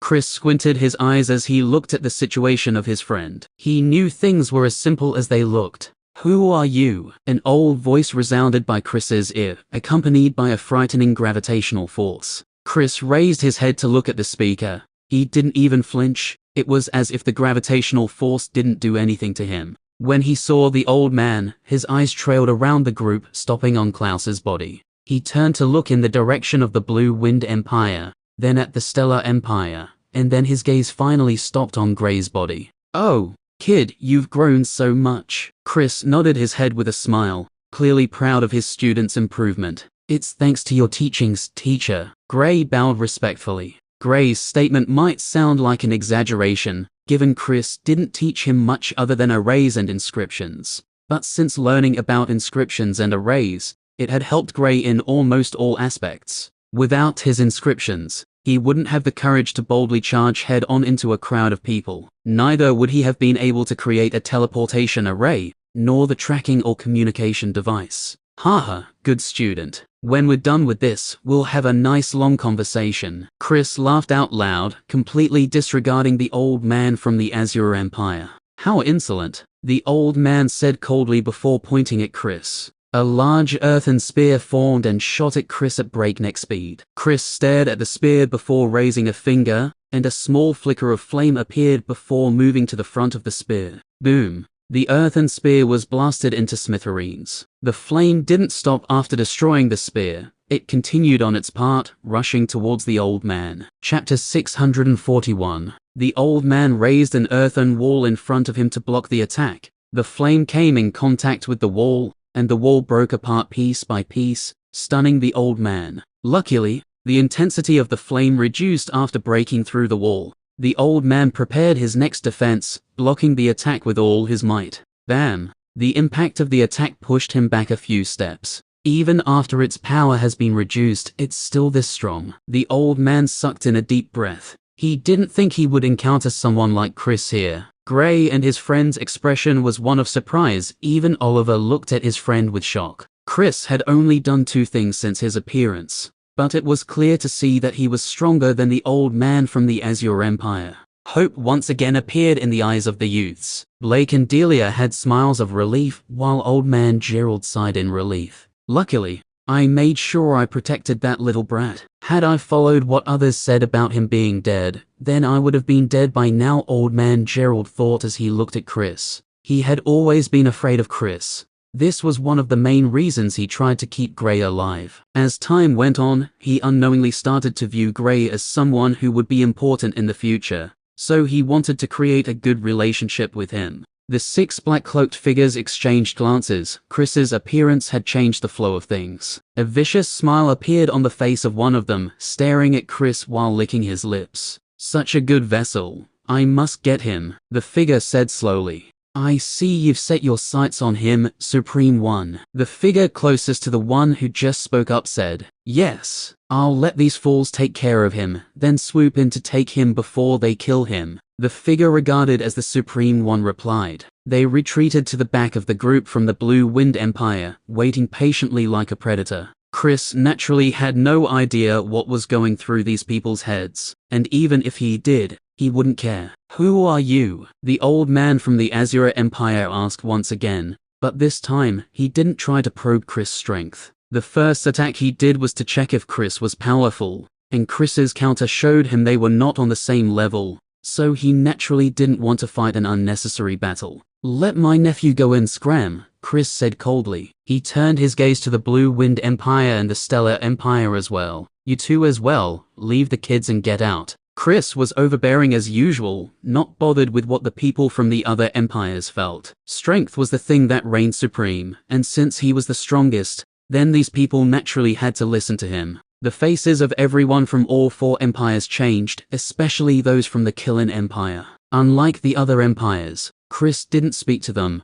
It was as if they didn't exist. HMPH, you might be powerful, but do you think you can defeat everyone here? The old man from the Azure Empire asked with a black face. Chris's reply, however, stunned them all. Yes, I do, Chris replied calmly, but confidently. Other than those from the Killing Empire, a few people from the other empires had heard a thing about Chris, but they didn't know he was the person in front of them. His friendship with Oliver was known only to the Killing Empire, after Oliver became the principal and mayor of Lunar Academy and City respectively. Is this the reason Klaus behaves in that manner? Delia asked. Now that Chris appeared, they all felt relaxed for an unknown reason. It was as if everything was settled. Yes, Uncle Chris spoiled him, unlike Teacher. Blake replied with a shake of his head. Being Oliver's student meant that he was very familiar with Chris. In fact, he grew up under the guidance of both Chris and Oliver. When Klaus was born, Chris naturally dotted him whenever he was around.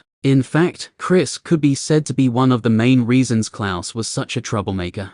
The old man from the Azure Empire didn't lose his cool when he heard this. Instead, he turned to look at the other Sage Plane experts from the 3 other empires. His intentions were clear: we have to deal with this threat, or else we will all suffer under his tyranny. The twins from the Killen Empire could already sense how much of a threat Chris was, but they also thought of not involving themselves in this matter. The reason for this was that the present emperor told them Chris had zero interest in taking over from them. Well, the only reason he didn't treat him in the same manner he handled Gray and his friends was because Chris was already out of his control. He couldn't order the Sage Plane experts carelessly, and seeing how Chris barely got involved with things involving the Empire, and even said he'll fight with them in case a war started, he decided to let him be. If he can defeat them, then we can capitalize on it to kill them all. At most, we'll apologize for what happened with his student and nephew. If things get too difficult, we'll hand Robert over to him. The old man who was an emperor among the twins calculated. From his perspective, he didn't see any reason why they would help the Azure Empire in this battle. If anything, they would even team up with Chris to kill them now. This was a golden opportunity.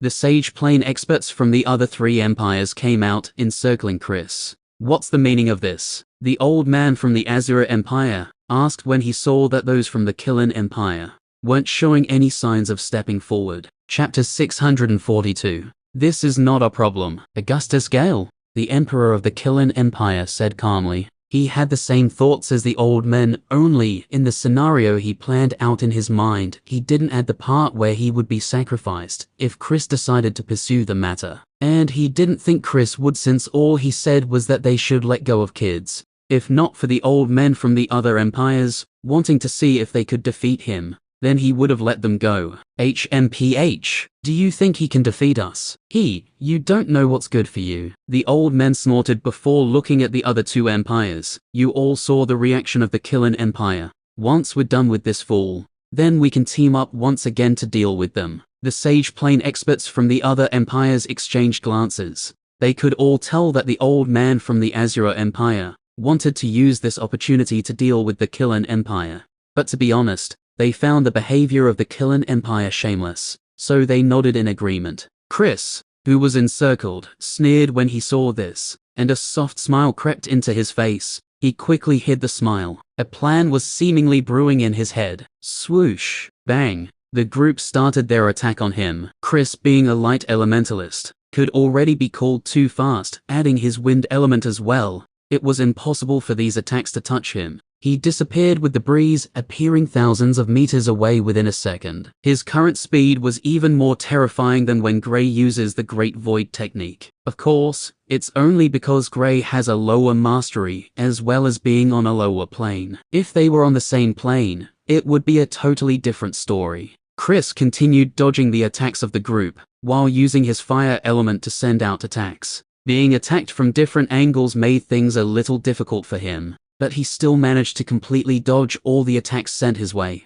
Oliver stared at the figure of Chris, and couldn't help but find something amiss. Chris has always been an aggressive person when battling. The only reason he would focus more on dodging is either because he was not strong enough to defeat his opponent, or he was conjuring up a plan to handle them. In the eyes of the Killen Empire and the other 3 empires though, Chris's current action meant that he didn't have the strength to fight against all of them. This meant that he was powerful enough to defeat 1 or 2 people, but once the number increased to over 20, he was hopeless. But they didn't find it odd though. After all, who could fight against over 20 opponents in the same plane, with only a small difference in stage? Augustus Gell turned to look in the direction of the 3 old men, and noticed the expression of the 2 old men changed. They were most likely thinking of what to do. Initially, with the way Chris appeared, it looked like he wouldn't have a problem with defeating all of them. But now, things didn't look too good for him. He might be fast, but he wouldn't be able to dodge all the attacks forever.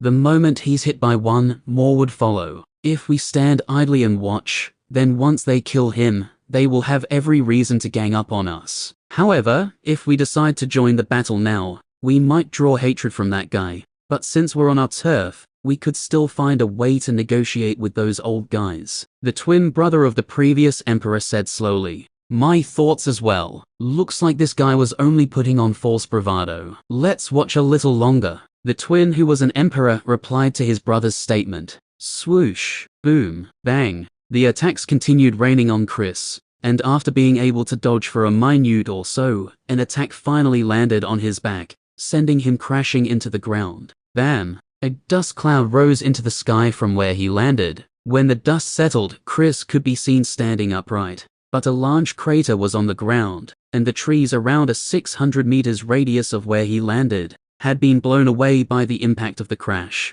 Gray and his friends were stunned by what they witnessed, not expecting Chris, who they highly respected, to be in such a state after a small bout. He hadn't even been given the chance to take out a single individual, being bombarded from all sides. Chris didn't show any panicked expressions. He dusted himself and took flight once again, charging into battle with a confident face. We can't sit still any longer. If they kill him on his own, then we'll be in a ton of trouble, Augustus's father said to the twins. They nodded as well before calling on some of the other Sage Plane elementalists. The Sage Plane experts currently fighting against Chris were already more than 20, 35 to be precise. With the addition of over 10 more from the Killen Empire, Chris's defeat looked to be around the corner. While battling with his opponents, Chris saw the group from the Killen Empire rushing into battle from the corner of his eyes, and a grin formed on his face. But since he was currently moving at a speed impossible to track for the others,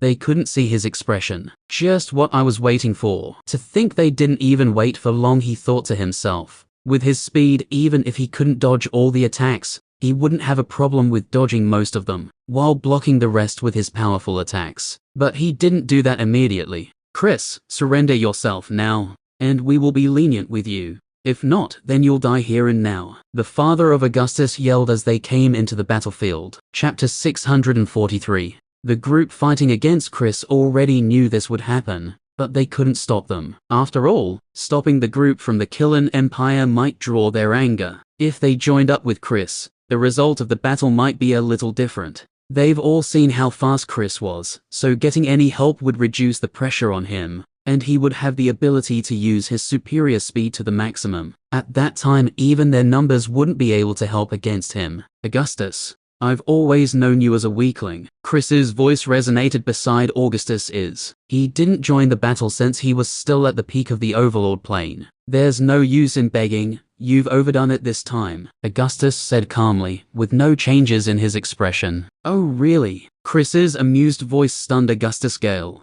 Augustus squinted his eyes and stopped speaking. All he could do now was focus on the battle. With his strength, he couldn't make a change on the battlefield even if he decided to enter the fray. So you people have finally decided to join in as well. Chris stopped to look at the new group who just joined the battle. We never wanted to do this. But after thinking about it properly, we can't let you act as you wish. Since you're from the Killen Empire, it's only right we are part of the people who deal with you, the previous emperor among the twins said calmly. The old man from the Azure Empire snorted coldly, but didn't say a word. Are you going to speak all through, or are you going to join the actual battle? The emperor of the Blue Wind Empire asked. Of all the emperors present, he was the only one who had broken through to the Sage Plane. And according to what was said, he broke through after the war started. Rumors had it that he had been loitering around the battleground after the battles ended. No one knew for what reason. But in the span of a few days, he went from the 8th stage of the Overlord plane to the peak. As the war continued, he soon broke through to the Sage Plane. With his reminder, everyone started their assault on Chris once again. But this time, things didn't go as planned. A white sphere covered Chris, and whenever an attack got into it, it would disappear after only causing a ripple. Of course, he didn't stand there waiting to be attacked. He dodged most of the attacks, but the few which got to him didn't cause any damage whatsoever. Now it's my turn. Chris laughed before spreading out both hands. Over 30 inscriptions lit up the sky, and the energy they were radiating scared those below the Sage Plane. Even some of the people in the first stage of the Overlord plane felt instantly threatened by it. He's an inscriber, someone exclaimed from the crowd watching the battle. Klaus looked at the person as if he were a moron. But he didn't blame the person, since only a few people knew about Chris' abilities. Most people don't even know him. Inscribers are known for their abilities to take on a large number of opponents. Gray could be used as an example, given how he has no fear when fighting against multiple opponents. Chris's speed will make him an even more scary opponent, now that he could freely attack as well. The faces of the twins from the Killen Empire changed when they saw this, and they couldn't help but look at Augustus Gale. The only question in their head was, why didn't he tell us this guy was an inscriber?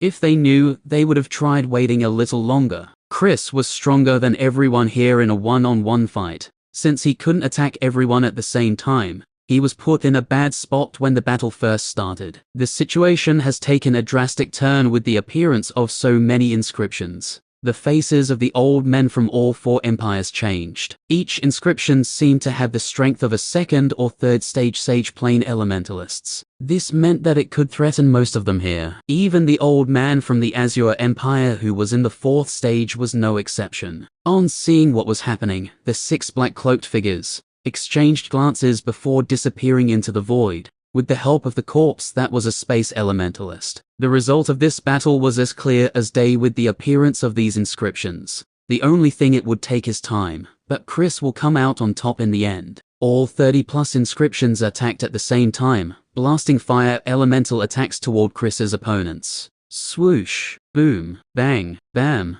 The attacks landed on a few, while some managed to block or evade them. Explosions rang out in the sky continuously. After Chris's first attack, the other Sage Plane experts who were watching the battle from the side of the four empires jumped into the fray as well. Oliver and Blake, seeing this, rushed towards the youngsters who were captured. Even though Oliver was in a weakened state, he was still a Sage Plane Elementalist nonetheless. He was blocked by some Peak Overlord Plane Elementalists, but he managed to unseal the cultivation of the youngsters. Gray exploded out with terrifying power that stunned Chris who was in battle. Even Oliver never expected Gray's power to get to this level. Reynolds called out his elemental warrior. He was not going to be the one left out. With all the Sage Plane Elementalists gone, and most of the Peak Overlord Plane Elementalists were entangled with Klaus's father, he didn't feel too threatened. Klaus and Alice joined in the battle as well. Even Delia rushed out. The entire place fell into a state of disarray. First, high up in the sky, a major battle between countless Sage Plane Elementalists was taking place.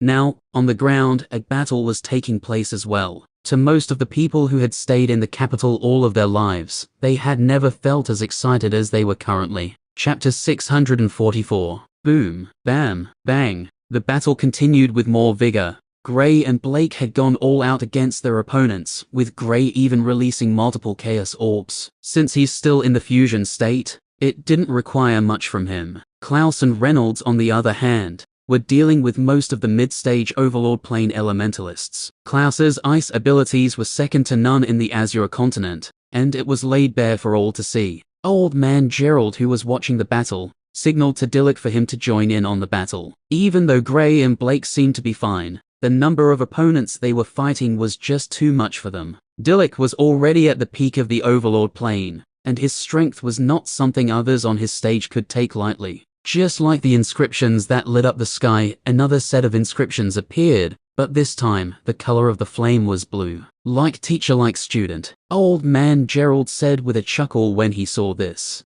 Gray's inscription made things difficult for their opponents. Presently, all the Sage Plane Elementalists from all four empires were fighting against Chris, while all the Overlord Plane Elementalists were fighting against Oliver, Blake, Delia, and then Gray and his friends. If Oliver was even at 50% his strength, then he would have been fighting alongside his friend. Unfortunately, he was heavily injured from the previous battle. Even now, he was having a tough time handling the just over 10 Overlord Plane Elementalists fighting against him. Reynolds's elemental warrior was cutting down any elementalist in its path. Alice and Delia could be said to be the weakest amongst them, but they weren't weaklings when placed in a battle against someone in the same stage as them. Haha. My good student, show them what I taught you. Chris's laughter could be heard from the sky when Gray started using his inscriptions as well. Everyone could hear how proud he was of his student. Augustus Gell looked at the situation with a dark expression. He turned to look at Jason, and he could see that his face was also gloomy. Things had spiraled out of their control, and Gray's strength surpassed their wildest dreams. Gray was disappearing and appearing on the battlefield. Wherever he appeared, a figure would crash to the ground. The space element was the most effective in a crowded battle like this one, especially since the people from the Azure continent had little to no knowledge about it. Klaus was freezing people left and right, Alice was fighting ferociously on her end, Blake was striking people down, Reynolds and his elemental warrior were like fishes in the water, beating people left and right, Delia was diligently using the water element to its fullest, assisting her partners in every way she can. Dillick was like a voracious beast, forcefully taking down whoever stood against him, while Gray could be said to be the Grim Reaper. With his space element and the inscriptions, he took lives wherever he appeared. The crowd from the capital who came to watch the battle never thought that a group of 7 people would be able to take on over 100 Overlord Plane elementalists and still be on the front fort. This was an eye-opener for them. There's no need to even speak about Oliver since he wasn't in the Overlord Plane. Then there's Chris, a single individual that is fighting against the odds and seems like he's winning, given how he gave Gray instructions from time to time on how to further improve the inscriptions he created. Augustus Gell was on the brink of losing his mind. Just when he sought out a plan to eliminate Gray, his scenery suddenly changed. Gray was in the middle of being bombarded by over 10 late-stage Overlord Plane elementalists from the Azure Empire, and an evil thought went through his head. With a quick duck of his eyes, he picked out the location of Augustus Gale, and with a flicker, he disappeared. But a figure appeared in the position he was previously standing. Augustus Gale watched in horror as multiple attacks rained down on him. He didn't even have the time to set up a defense before they crashed into his body.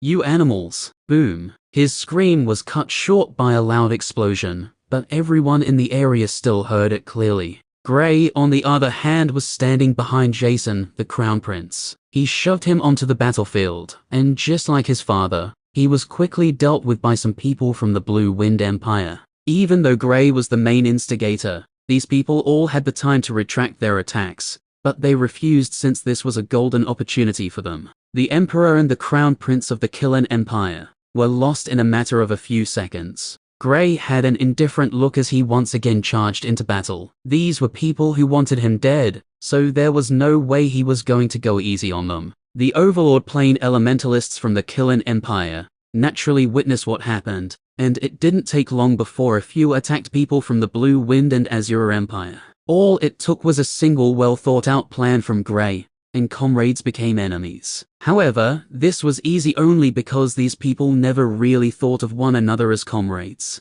The pressure on Gray and his friends reduced significantly, but it didn't end. Not everyone from the Killen Empire was fighting against those from the Azure and Blue Wind Empires. They knew this was what Gray wanted. Deal with him first, we'll sort out the problem with them later. An old man from the Killen Empire's castle ordered, trying to bring peace back into their camp. Gray snickered when he heard this and set his sights on this old man. The viciousness of Gray and his friends stunned their opponents. They didn't think that people this young would be this brutal toward their opponents. For the people from the capital, they didn't know what to feel, because they just watched their emperor and crown prince fall under the hands of rival empires. Chapter 645. The old man who stopped the people from the Killen Empire from fighting against the other 2 empires was the royal advisor to Augustus Gale. He was below only the emperors, and even the crown prince had to treat him with respect. Unsurprisingly, most of the recent decisions made by Augustus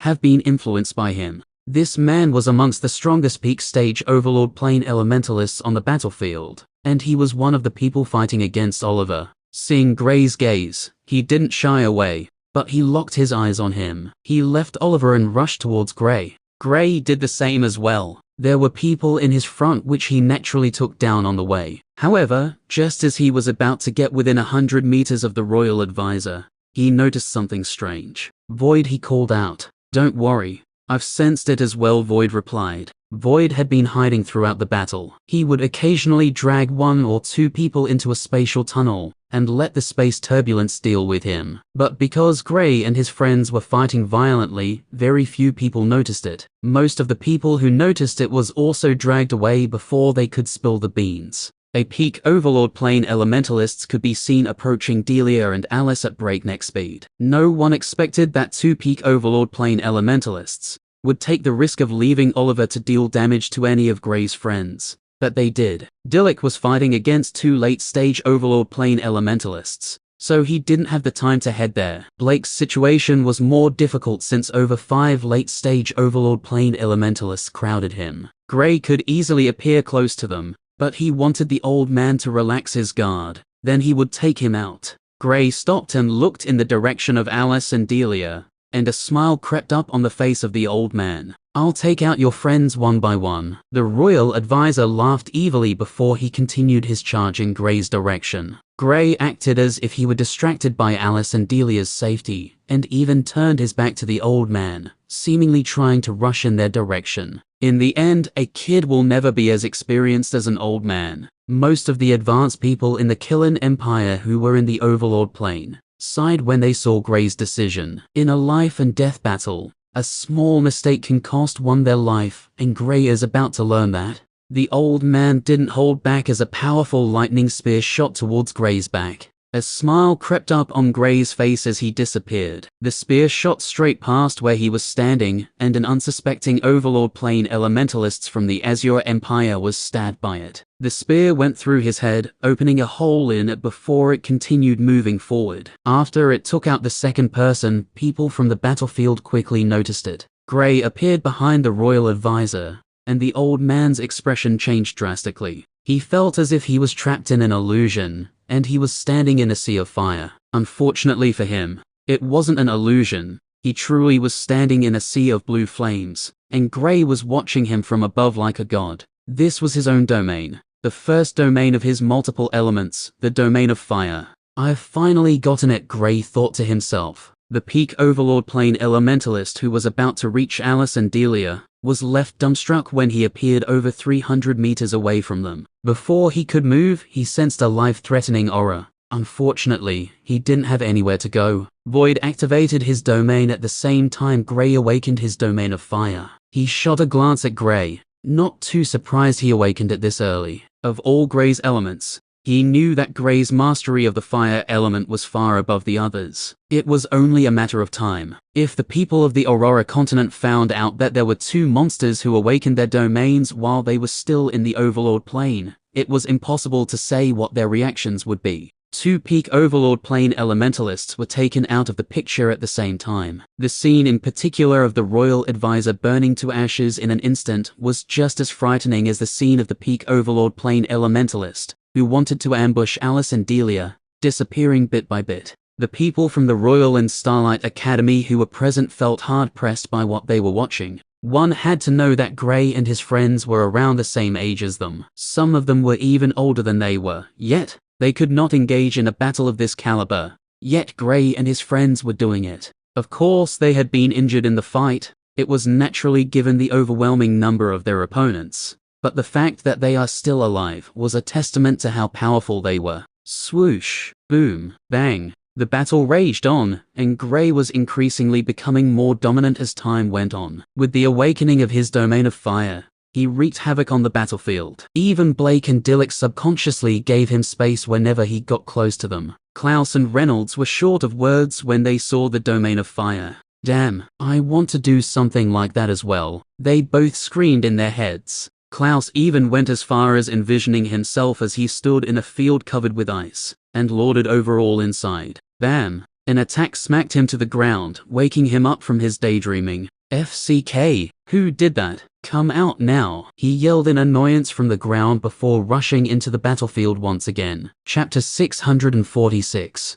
Boom, bam. Oliver took advantage of the two Overlord plane elementalists, who had just been killed by Gray and Void, and killed one of his opponents. Since the pressure on him reduced, Gray started an onslaught after he awakened his domain of fire. His mastery of the fire element shot up by a notch, and his normal elemental attack was on another level. Even when attacking with the inscriptions, as long as he was using the fire element, the attack power increased significantly. Klaus and Reynolds had started mocking their opponents, sending them hysterical. Reynolds was still a little civil about it. Klaus, on the other hand, made the people almost lose their minds. "Ah, if I don't kill you then I'm not a man," a middle-aged man from the Blue Wind Empire screamed crazily. "Haha. What makes you think you are a man in the first place?" Klaus laughed like a maniac as he parried all the attacks the man sent his way. Hearing how Klaus was mocking this man, some people unconsciously started to head in another direction, not wanting to get close to Klaus.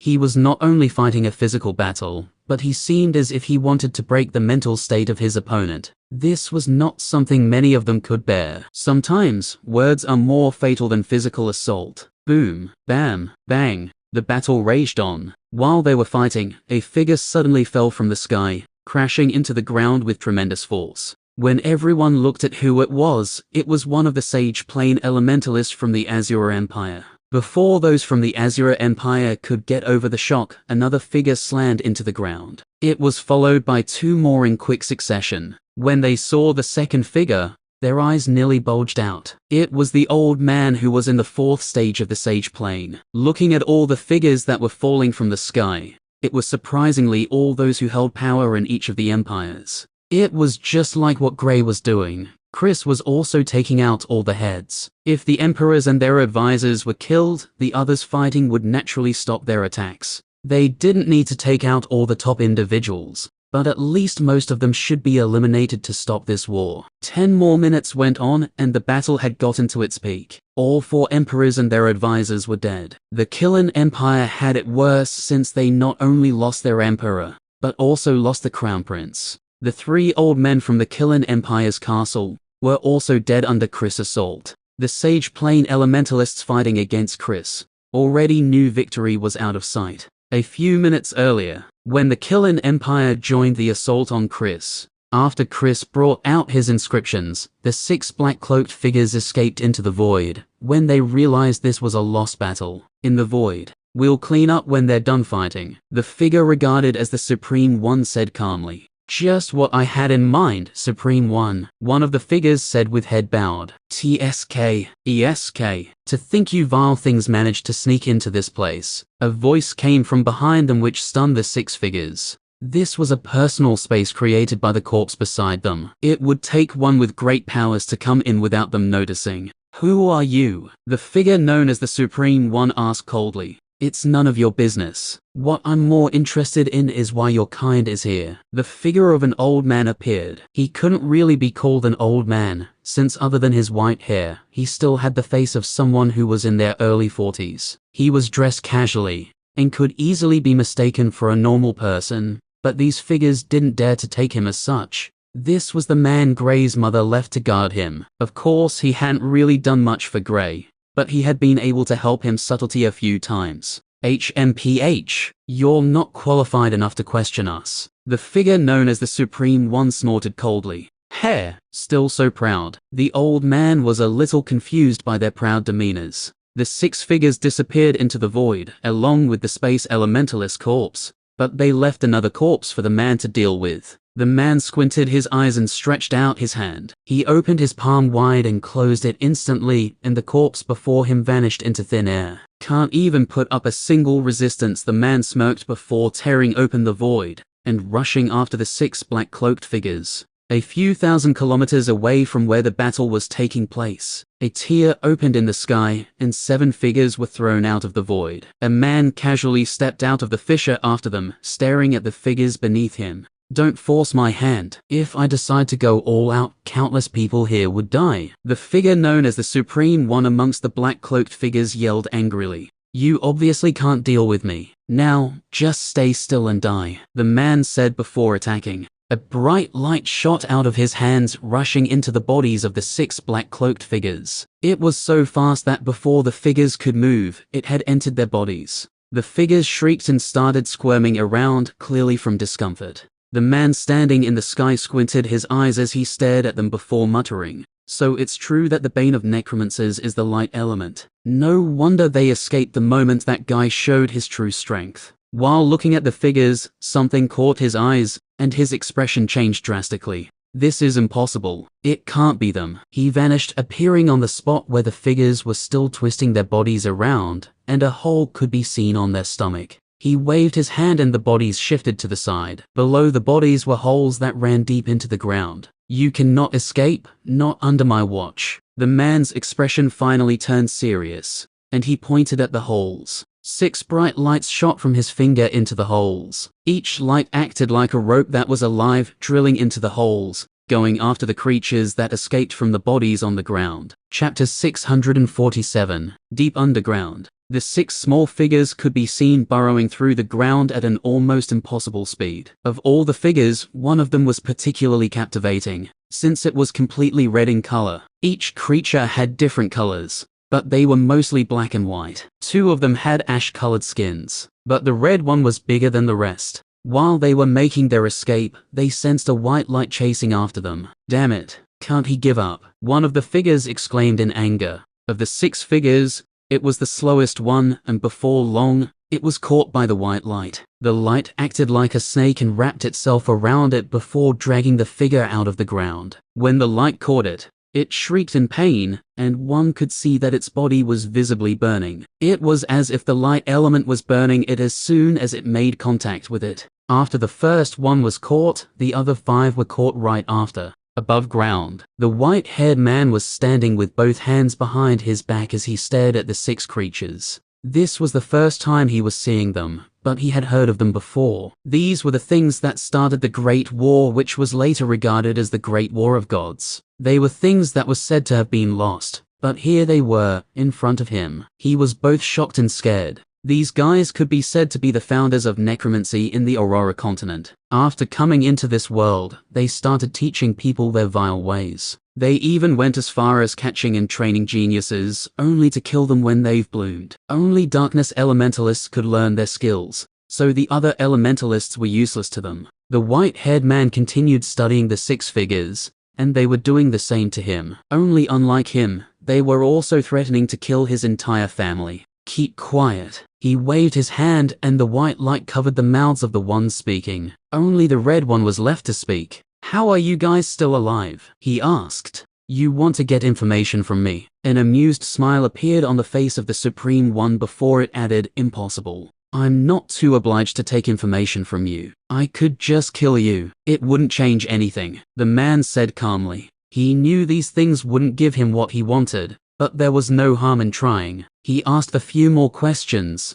but the result was the same. He got nothing. After trying multiple times, he tried to peer into the heads of one of the figures caught, but he was unable to breach through. Strange, he muttered. Since he couldn't get anything, he tried to use torture, but he was shocked when he saw that it still had no effect on them. He finally gave up on that idea, and decided it would be best to take them back to the Aurora continent. However, just as he tried to seal them away, he noticed their bodies started to dissolve into smoke. You're the one protecting that boy. He's been marked. I'll make sure he dies, mark my words, the red figure said with a vicious smile. The white-haired man tried to trap them, but he was unable to. A part of their soul. How could they separate it? He looked at the scene in front of him. If this was only a part of the soul of these things, then how powerful would the original body be? This is bad. I'll have to go back to the family and report it as soon as possible, he said as the figures dissipated completely. He shook his head with a sigh before disappearing. Back on the battlefield, Chris was still fighting against the Sage Plane Elementalists,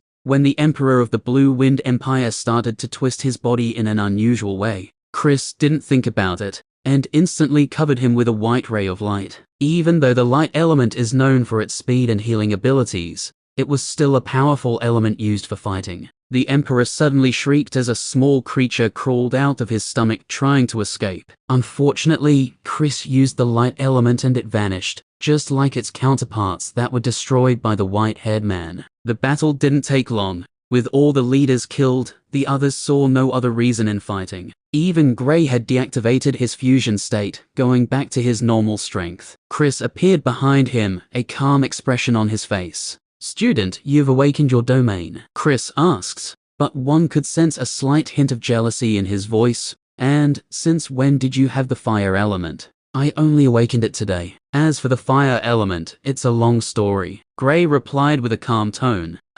Good, we have a lot to catch up on anyway. We should get going. Oliver's state doesn't look so good. Chris nodded his head before looking at the destruction caused by the battle that just took place. With all 4 emperors dead, everyone thought Chris would use his strength to unify the continent. But to their greatest shock, after speaking with Old Man Gerald for a few minutes, he left with his group. It was as if they didn't care about the empires. But the truth was, why would they? Chris was training in a blessed land, while Gray and others were about to leave for a better place. The Azure continent was nothing more than a place they were passing through. Old Man Gerald was presently the one with the highest authority here, even though he was only at the peak of the Overlord plane. Most of the Sage Plane elementalists here respected him. Their respect increased when Chris spoke with him before he left. Chapter 648. Lunar Academy. Chris's abode. Almost like I left it, Chris said as he walked out of his small cabin. Gray and the others walked out of the cabin, looking around. This was the first time Delia, Reynolds, and Alice had been here, so they were a little curious about it.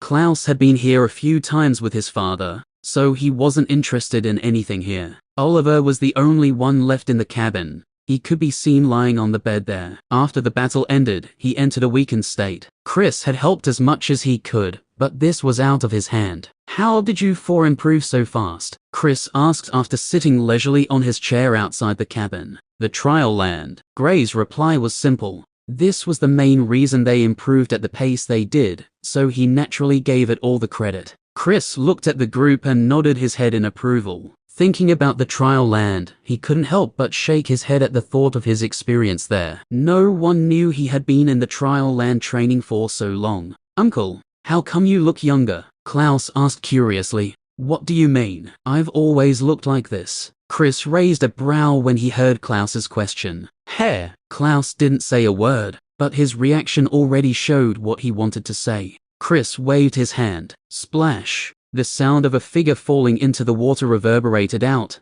and when the others looked around, Klaus was nowhere to be seen. It was obvious that he was the person who fell into the water. Boy, now tell me, what happened to my food? Chris asked, not moving his gaze from Gray. After returning, he had been searching for the bunnies he was training here before he was kidnapped by that old man, and he didn't find any. He originally wanted to tell Gray to make his special bunny and chicken soup for him, but now there was no bunny or chicken. How will Gray cook without the main ingredient? I have no idea. When I came back from the trial land, it was empty. Gray replied. He originally thought maybe Chris let them go before he went for his expedition, but from the looks of it, it seems like he wasn't the one. Chris turned his gaze to Blake, and Blake quickly looked in another direction, looking around awkwardly.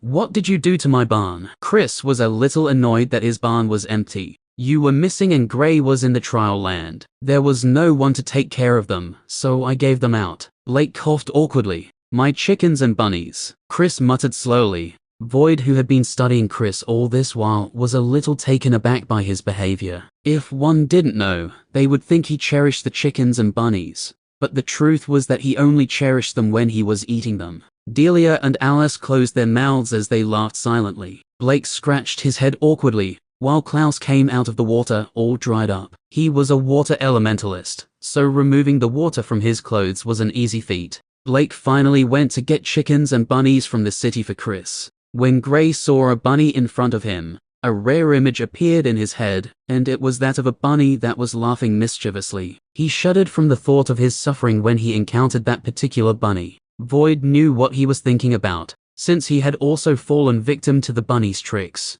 Chris stood close to Gray, closely monitoring him as he was busy cooking. They spoke about a few things, and Gray told him of his experiences. He didn't forget to tell him of the Aurora continent, and to his surprise, Chris didn't have a change in his expression when he heard of it. You went there as well? Gray inquired. Not exactly, but I do know of it. In fact, I know its history as well. Chris replied calmly before they fell into silence. Teacher, Gray called out to break the silence.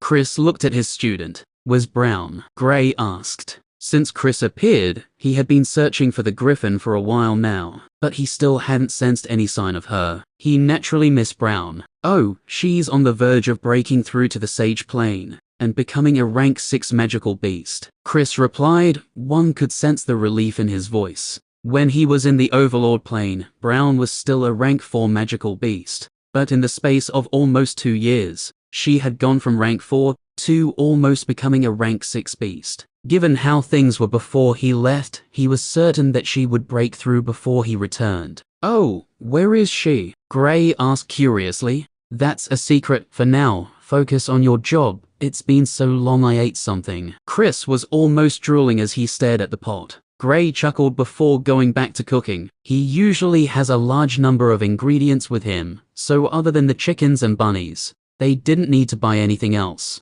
When he finished cooking, everyone got a plate of soup. He also made one of the delicacies he learned from the Aurora continent. During their time there, thanks to Void, he learned a lot of recipes. So he decided to treat his teacher to a nice meal. He knew just how much his teacher loved eating, so he made the best for him. Chris also had a spatial ring, which didn't come as a shock to Gray. Since he already had knowledge of the Aurora continent, it was natural that he would have a spatial ring as well. Everyone ate their fill while joking and laughing together. Even Oliver came out from the cabin to join in on the fun. It was hard to believe that a few hours ago, these people were fighting a life and death battle. Well, except for Chris. Chapter 649. Senior, what's the plan now? Blake asked after they finished their meals. Now, Gray and his friends were in no danger, so they were free to do whatever they wanted. The main issue though was that the emperors of all 4 empires were dead, and with no one to rule the continent, it would naturally fall into chaos, since different families would start fighting over who would rule each empire. Some would even go as far as thinking they have a shot at unifying the continent. When the emperors were alive, it was nothing but a pipe dream. But now, it was a whole different story. Each large family that had a single Sage Plane Elementalist or even 2, would feel like they have a shot at it. That's not my problem. Chris waved it off. He had zero interest in being involved with these things. Whoever wanted to rule should rule. It had nothing to do with him. I know it has nothing to do with you, but more people will most likely die this way. In the tussle for power, so long as they feel there's a chance, only a few people would give it up, Oliver said. Old man, Chris said mockingly. Chris's words almost made Oliver spit out a mouthful of blood. He was around the same age as Chris. He was even younger by 2 years. Yet because Chris miraculously looked younger, he called him an old man. Delia was barely able to contain her laughter. Now she clearly understood why Klaus acts this way. Chris was almost exactly the same as Klaus. Growing up with such a troublesome and powerful uncle, Delia couldn't help but imagine just how much of a troublemaker Klaus was when he was younger. Anyway, Gerald should be able to deal with it. You should know I'm not good with these things. This is one of the reasons I spoke with him before leaving. That way, those people who would want to fight for power would think twice. Chris said after getting a glare from Oliver. Uncle. Klaus's voice was lower than usual, and compared to his usual self, he had a somewhat downcast expression. Yes. Chris turned to Klaus. What about father? Will he be okay? Klaus clenched his fists, afraid of knowing the answer. He knew that his father must have done some damage to himself when he was about to burn his life essence, and judging from Chris's expression when he brought him back, he knew it was serious. Don't worry about it, I'll be fine. Oliver placed his hand on Klaus's head as a warm smile broke out on his face.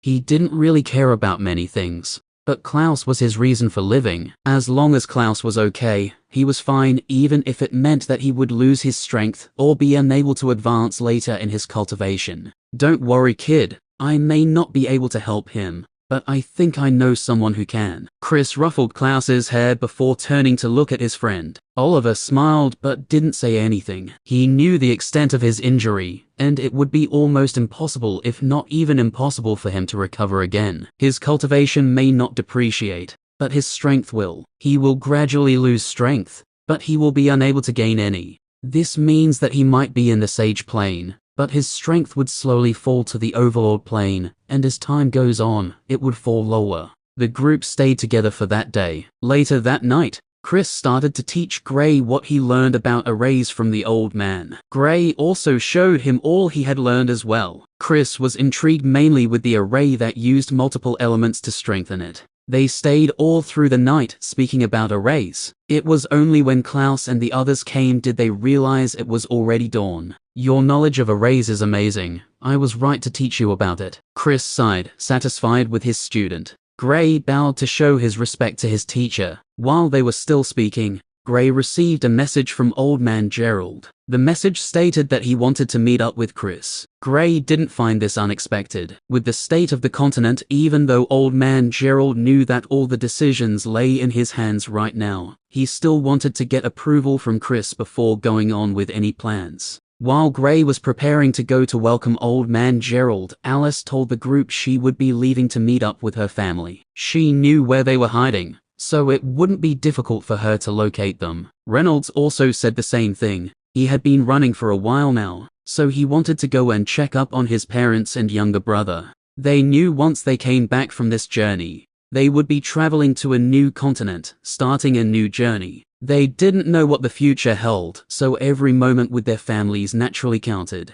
Gray accompanied them outside the valley. After saying their goodbyes, he went over to the academy to bring Old Man Gerald and Dillick over. To his surprise, there was a third person with them. It was none other than the second prince. This was Gray's second time meeting him personally. He recalled that Old Man Gerald introduced him to the second prince, in an effort to get him to support him later, when he was fighting for the throne with the crown prince. Seeing the second prince, Gray was able to discern Old Man Gerald's reason for meeting up with his teacher. It was clear that he wanted to make this person the new emperor, but he needed the approval of Chris. A few minutes later, "You can do whatever you like. I have no objections to your choice. Even if you want to unify the continent, it's entirely up to you," Chris replied when he heard Old Man Gerald's reason for coming. His nonchalant behavior surprised the second prince. Chapter 650. Gray didn't stay with them while they were discussing. He decided to hang out with Klaus. This was the first time they were together without having to worry that someone might show up to kill them. He also had to stay with Klaus,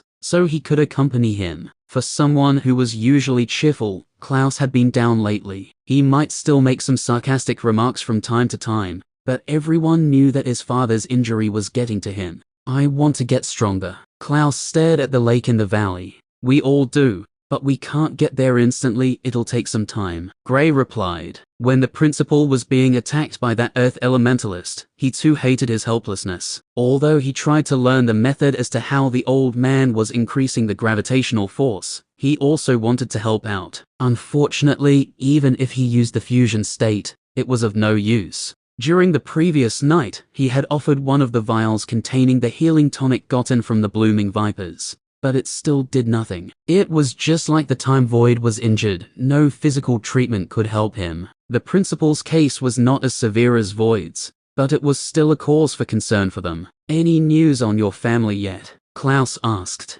Alice and Reynolds went out to meet their families. Klaus was with his father, Chris, and Blake. They were his family. Gray, on the other hand, had no one with him. Chris could be said to be the closest person to a family he had. "Not yet, but I'm sure I'll find them soon," Gray replied calmly, his emotions stable. He had been without his father for a long time now, and after almost 5 years of not seeing his mother, although he missed her, he was starting to get used to not being with them. You know what, since I'm going with you, I'll help you find your family." Klaus patted Gray on the shoulder. "You don't even know what the Aurora continent looks like." Gray scoffed. "I don't need to know all that." "Have you forgotten I have a hidden skill?" Klaus asked with a mysterious smile. "Oh, what's that?" Gray was a little curious when he saw Klaus's behavior. Klaus's reply, however, made Gray almost choke on his saliva. "My gut feeling. You have to always respect my gut feeling," Klaus said with a laugh. Gray's lips twitched while he looked at Klaus. Void, who was by the side, laughed out when he saw this. This was the Klaus they all knew. If Reynolds were here, he would have refuted Klaus for the few times that they followed his gut feelings and almost died. "Hey, so, how did you do that thing?" "I've been trying to replicate it for some time now, but I've failed in all of my attempts," Klaus suddenly asked. Gray was confused and asked Klaus to clarify. After hearing Klaus's explanation, he realized he was speaking about his domain of fire. Compared to a regular inferno, there's a special attribute of his domain of fire. It's a domain. He went on to explain what a domain was to Klaus, and it left him shocked. "Wow, I never knew there was a level like that." "Does it have to do with the mastery of your element?" Klaus asked. "Yes, it depends on an elementalist's understanding of their said element. For instance, Gray's mastery of the fire element has reached a very high level, Hence he was able to awaken his domain. In a domain, your god. Chris walks in at this moment. Wait, doesn't that mean that someone with multiple elements could awaken multiple domains? Klaus suddenly thought of something and asked. Technically, yes. Chris nodded. Damn, that's just unfair. Those with multiple elements get all the advantages in a battle then. Just imagine fighting against someone with 3 or 4 elements, and you have only one. How can one domain overpower 4? Klaus couldn't help but complain. That's not exactly true. Haven't you seen or heard of scenarios where a single elementalist defeats a dual or even multi-elementalist? Chris shook his head at Klaus's reasoning. Well, yeah. But domains are different from your regular elemental attacks. Klaus replied. They're the same. There are grades to domains. Of course, people don't usually think of it that way, but not all domains are of the same strength. There are cases where a first stage elemental sovereign can defeat a third or even fourth stage elemental sovereign. They both have domains, but the person in the first stage has a higher elemental mastery, so they naturally get a stronger domain. Chris elucidated. Oh, it's like that? Then there's no need to worry too much. Klaus laughed. The thought of being a single elementalist who will most definitely get into a fight with a dual or even multi-elementalist scared him. Just imagine fighting against someone like Gray who had 7 elements. That will not even be called a battle. It was bullying. This cat of yours, it's quite strange. Chris finally took note of Void. He had been trying to see what's special about Void for some time now, but he hadn't been able to get anything. Even after multiple efforts, he finally gave up. Void hadn't spoken a word since he arrived, so he didn't know much about him. Even when Void attacked while the battle was going on, he was too busy with his opponents to focus on the battle below. Of course, he kept an eye on Gray and the others. Teacher, this is Void, my friend. Gray introduced Void to Chris. When Chris heard of how Void came out of an egg, he was dumbstruck. How can a cat come out of an egg? This was the only question running through his head. He can even speak while only being a rank 5 magical beast. Brown still hasn't been to speak yet, and they were on the same stage. If Void knew that Chris was comparing him to a griffin, he would definitely object to it. This is the end of this video. Thank you guys for listening. Hope you enjoyed and wish you wonderful rest of the day. The Silent Ruptor's out.